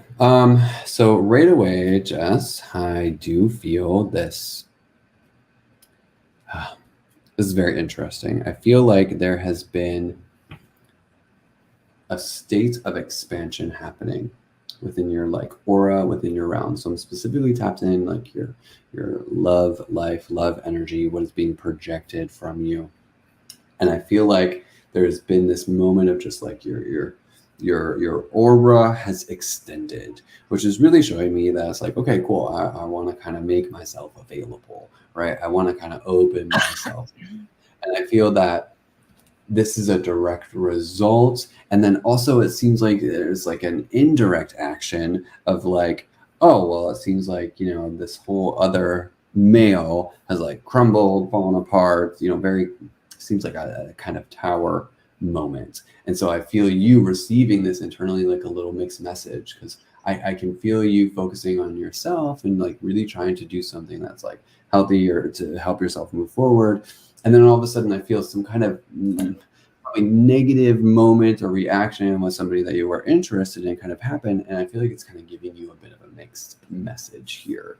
And so immediately, just within the energy of your own self and love life, it does feel like, I feel, how do I phrase this? I feel like I can see a sea animal that keeps coming out of their little home and then going back in and coming out and then coming back in. And I feel like, it's making you go back and forth into two different states of being, which is one, very protective, and then one very almost optimistic or hopeful.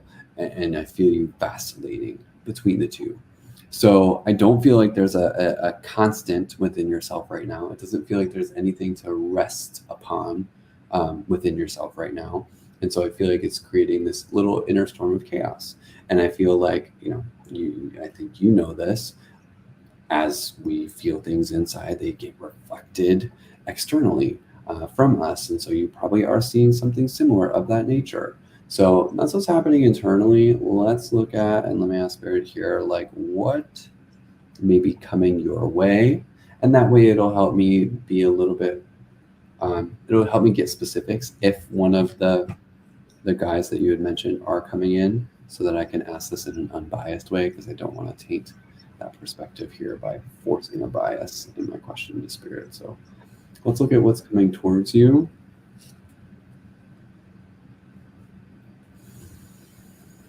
Okay, so I am shown that there is, it's communication. I feel like, okay. So I don't feel like you're going to get the best news right now.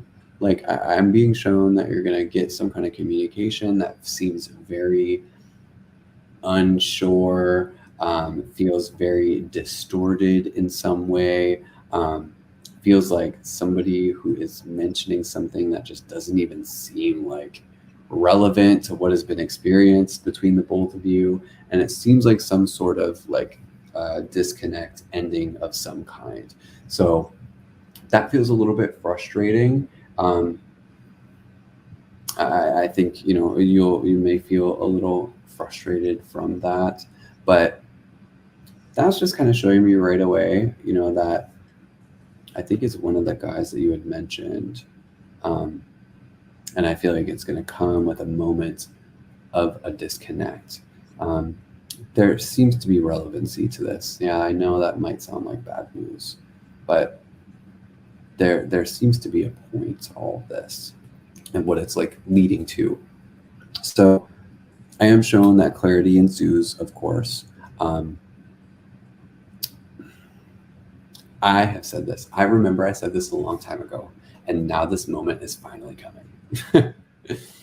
It has to be cut out so that a relationship can enter in.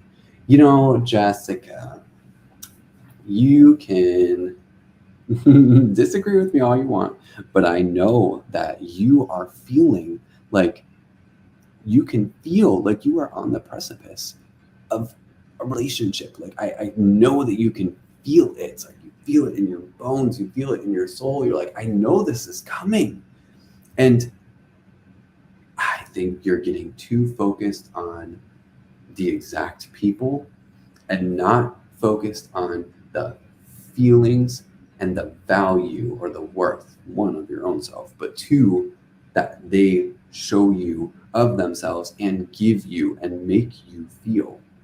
So I think right now it's really important not to be fixated on a person more than it is to be fixated on what you want to feel when you are with somebody, what you want to experience. Thank you.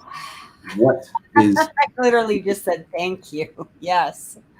so, and like I said, yeah, you might be getting these messages about somebody getting weird, disconnecting, disappearing, etc. Or it could be very confusing and cryptic the way that they say it to you, and it's really their way of saying like, I'm out of here, or I'm doing something else.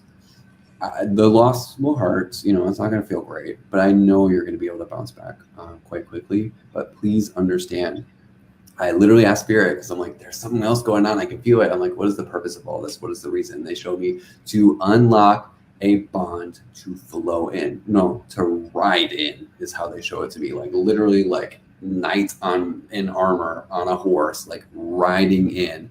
That's loud. It's flashy. It's obvious. But I think you have to go through the little bit of pain, of cutting that stuff out. In order for it to happen. You cannot fill a glass that is already full. You know what I mean? So don't be attached to the people right now. I apologize if I didn't directly answer those questions about the two that you had asked, but I just had a feeling that something else was going on here, and I followed that. So, yep, that's what I'm picking up. I do feel exactly what Bren, and I think that, during other conversations that we've had, that I've even mentioned that you got to start focusing in on what it is that you want. And I do feel that replaying this old energy, it's not, the thing is, it's not really allowing you a chance to grow, but it's also not really allowing them a chance to grow to where that it needs to go, whether there's a closure or moving forward or whatever is happening. It's actually interesting that Brandon picked up about a message coming through, because I did tell you about a message coming through that I don't know if it's going to be, disappoint or a breakup or something like what I picked up on originally was a message coming through that it's going to make you go, like, what the hell was I waiting for this for? Like, because it feels like the old energy coming back, and it's literally just going to be around and around and around and around and around. And I just feel like it's not going to be moving forward type of energy. And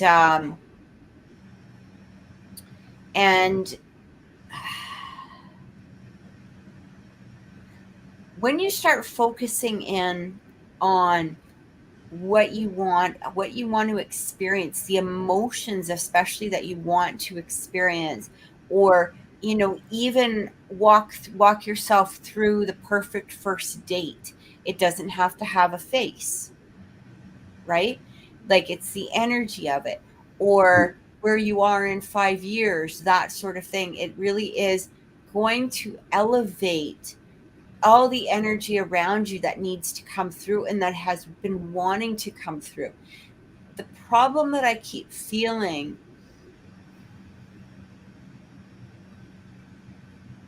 is that the more that you're stirring up the old dirt, it's like turning into a dust cloud.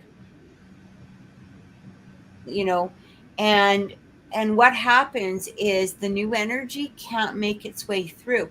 And when we talk about new energy, it could be one of these people, but it also could be somebody brand new and brilliant and shiny and beautiful. And I feel like they want to come through, but it's hard to see you and your energy and your beauty and all of the things that you possess because there's an energetic dust cloud. And you got to kind of clear off that dust cloud and, you know, recognize the fact that they, even at their current moment or in their past moment, they could not provide for you the things that you really wanted and cherished and were wanting and desiring. But this new person or this new energy can, and they want to. But this old energy has to be cleared out. And this is why it's going to be so important for you to focus in. I literally feel if you can move past this, like truly, truly move past this, not be in a place of, you know, what are they feeling? What are they thinking? Like, who cares? Like, just kind of put them aside, put them in a box, bury them. Not literally, because, you know. It's generally frowned upon. In most societies, you know, they don't appreciate that. But you'll start to see the change. You'll start to see the change in the energy that's going on around you. You know, and I really do sincerely feel that. And I feel like you have to allow that beauty that you have to be presented and to come through. But it is, you know, currently, because again, there's a dust cloud, you know, from stirring up old dirt or repeatedly going back and going back and going back and going back, not back to them, but back emotionally, mentally, spirit, like, you know what I mean? And reliving and all of that stuff. It really needs to be removed. It needs to be cleansed, like a spiritual shower type of thing. And you will see that difference so dang quick. So I hope that's helped. It's gonna happen quick. Like as soon as that acceptance of like the kind of hurt and pain and the severed feeling, like as soon as that acceptance happens, it's like immediately after I feel that like riding in again. It's going to be obvious. 100%. You gotta go through the shit. You gotta go through the, you know, the but you can't go back to the old energy. And this is kind of what we were talking about at the beginning of the show, where a lot of old energy is coming up. And I was thankful that yesterday I might have did something stupid, but whatever. But I recognized it within myself almost immediately. You know what I mean? And I went, okay, wait a minute. I don't need to relive this. I don't need to repeat this behavior. I don't need to repeat this, you know, emotional or mental blah, you know. A year ago, I might have had some sort of, I would have taken it in a different, I would have reacted in a different way, and I caught it immediately, you know, or as close as quickly as I can. And that's what we need to do, is instead of reliving it, allow it to come up, recognize it, and then just go, okay, we're good, we're done. Like, I recognize this for what it is. I recognize this as insecurity. I recognize it as whatever, and I can release it now. I can let it go. And that's, you know, it does make you feel really good. You don't need to hover around it and inspect it and, you know, twist it around and all of that. You just kind of go, okay, cool, I'm good. Let it unfold. Yeah, exactly. My Psychic Connection, thank you so much for subscribing. And this is sweet. I think you guys are amazing. Good energy here. We truly appreciate that. We do. We thank you so much for that. That's really nice. Thank you so much. And we're so grateful that you're able to watch. It's always, I don't know what your show is about. I haven't checked it out yet. Or haven't checked out your channel. I will after. But it's always kind of nice when you hear good things from, another spiritual source. So thank you so much. It's truly appreciated. Other than, hey, Diana, if you want a reading, come over here. Like that's the Yeah, that's usually what we get. It's like, come get a reading with me. It's like, ugh. Okay. Yeah. We're gonna spam your account 800 times. So oh, that's cool. Okay, they do psychic readings too, so that's cool. We really appreciate that. Yeah, they know all about it. Yeah, we've been doing this for a while. It kind of like, yeah, totally trolls. So we're just gonna look into Kay as the last one, and Kay was wondering about her move to Fargo and how she feels about it. Or how she will feel about it is what I want to say. Okay, like if it would work out, if it would be good. Yeah. She said she was feeling like she was being called to Fargo. Is Fargo like? Is that like Michigan, Wyoming? I don't know. I'm Canadian, and you're asking me. Oh yeah. I'm gonna Google it though. I know it's like. I know the movie, right? Fargo. Right. God, I can't remember. Oh well, they're gonna show me a lot of Fargo stuff right now, but now I know. Now you're gonna get advertised for it, like. Wildfire. Oh, North Dakota. Okay, that seems about right. I knew it was like mid somewhere. Yeah. All right, Miss K being in Fargo. That's a very random place to be drawn. Almost seems very specific.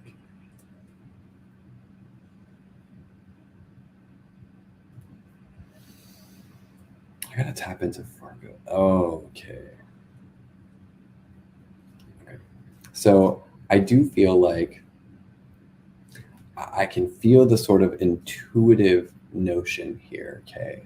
I can feel this mental attraction. What specifically I'm shown is like it's a pull and this like third eye, almost magnetic pull towards a change of pace.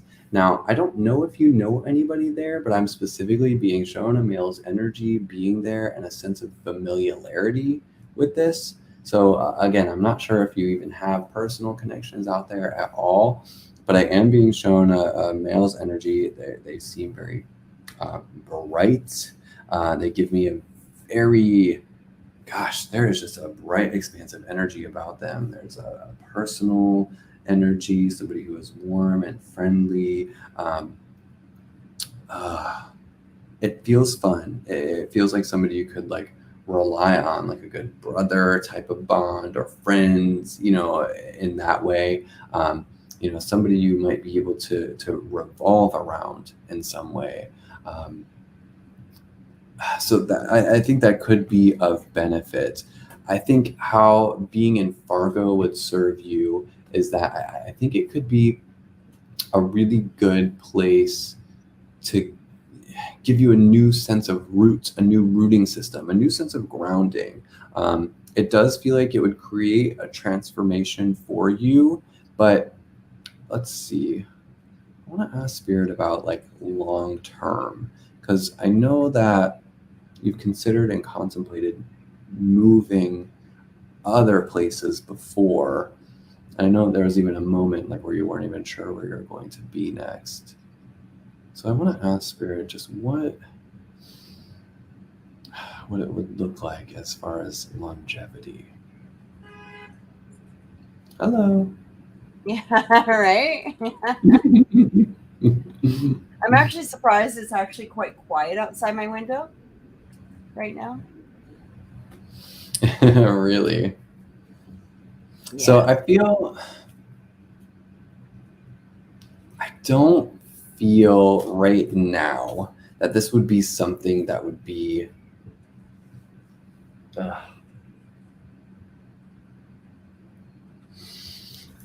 I don't necessarily know if it would be long term, but here's what I'm feeling, and here's the current conflict that I feel. So something for you to take note of. It feels like it could be an easy place to become trapped, and that's what I think you would want to be careful of, because there's a difference between being rooted and grounded somewhere and loving it, wanting to be there, and then a very different feeling of like, oh, cool, I want to get away, but I literally cannot. Circumstances, finances, situation, whatever it is. And I don't think that that's something that you personally would want to have to feel. The rooting and the grounding, absolutely. But the need to get away, I think that's just something important to consider. So I think you need to visit to take note of if you feel that or not. If you feel like, could I see in the future, are there moments that would financially limit me where I couldn't even leave if I wanted to? Would I be safe? Would I ever feel like I need to escape? I don't feel like a threat of safety, but what I feel is just it could be easy to get stuck or stagnant, and maybe complacent. So if you're looking for in your own life, the roots to be able to do something and maintain for years and years and years, I think potentially that could be good. But if you're looking for somewhere to just be for a little while and then to move on, that might prove to be difficult because it might be harder to leave. Again, it could be circumstantially. I don't know what kind of development is there. I don't know what things are available. So I can't logically back this up with anything because I don't know if what's the job rate like there? What's the unemployment rate like there? What's the median income? What's housing, rent like? Would you be stuck if you didn't have the right job, and would you have to be stuck there and couldn't leave because of finance? Like you gotta feel those logical things out. But just communicating what spirit is showing me is like just be visit. I think you should visit first just to see if that would be a reality. If you think you could be stuck there, because that's the one thing that I am being shown to be cautious of. Okay, go ahead, Kathy, if you want to tap in here. So I actually had written some stuff down earlier, and because I kind of felt, I feel very similar to, first of all, what you're saying here. I did feel right away is to follow the pull. Like, why are you getting pulled to Fargo? Why are you being drawn, to this particular place? I do feel that this is something that you have to investigate. I do feel a new start, a new beginning. However, I feel like those two things are very important, or will be very important to you. Whether it is going to be Fargo or not, I think that this is something that you are going to have to investigate on your own first. I don't think that at this point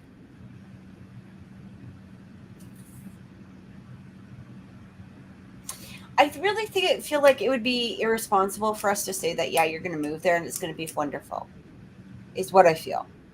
I feel like this is going to have to be absolutely a personal decision, but I do feel that when you're there,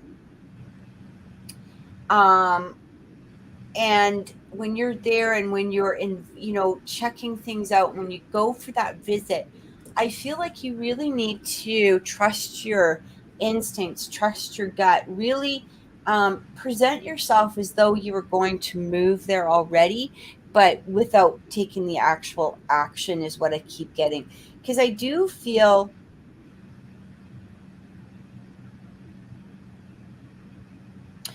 that I feel the need for a move, okay, or a need for a new start, or a need for a new beginning. I do feel that coming through. I feel like this will be good for your energy, your soul, your all of that. Like I really truly feel it's like a new grounding, new roots is what excuse me, that I feel is coming through for you. But and it's not saying that I don't feel like this would be the place to be. I just feel that it would be irresponsible for us to tell you that that is the place to be without you checking it out first. Like, this is something that you need to truly check it out. You need to take a look. You need to really inspect it. You need to look at, survey the land, trust your gut, all of that. energy is really coming through. And then you can make your decision based on that. You might even want to check into, even go into the social life, right? Does this social life connect with my social life? Is this something that, See, you know, that's what I'm feeling is going to be good. Honestly, I feel that kind of being a predominant thing. Like there right? would be really good social connections there. That feels clear to me. But will that make up for everything? Is that all that you want to experience? Is that all you want to have right now in your life, etc.? And is that all you want for a while? Again, if it does end up being something long term, you could have that for a long time. But just for for the psychic portion of it, I just want her to know that, like, I definitely feel the good social energy there, like really genuinely good friends and good people that you would meet out there, Kay, and the connections that you would make. That I do feel. Not necessarily love. I'm not talking about love relationships in particular. I'm just talking about relationships with others and the social energy there for you. That feels positive and impactful. Sorry, I just wanted to throw that in there since you had brought it up. I wanted to make another notation of that. Mm-hmm. Absolutely. I'm sorry. It's just You're doing it all, Kathy. Doing it all. Superwoman, Wonder Woman. You need our moderator back. Yeah, well, I know, right? We do. We need our moderator for sure. No, I really do. I feel like this could be a really good move for you, but again, you really need to check it out. You need to check it out. You need to take a look at it. You need to, again, get a lay of the land. But I do feel that there is a desire for a new beginning for you, and I really feel like you should pursue that. I really do. I feel like this is really important for you. It will help recharge you and bring back that energy, to your soul. So I hope that has helped.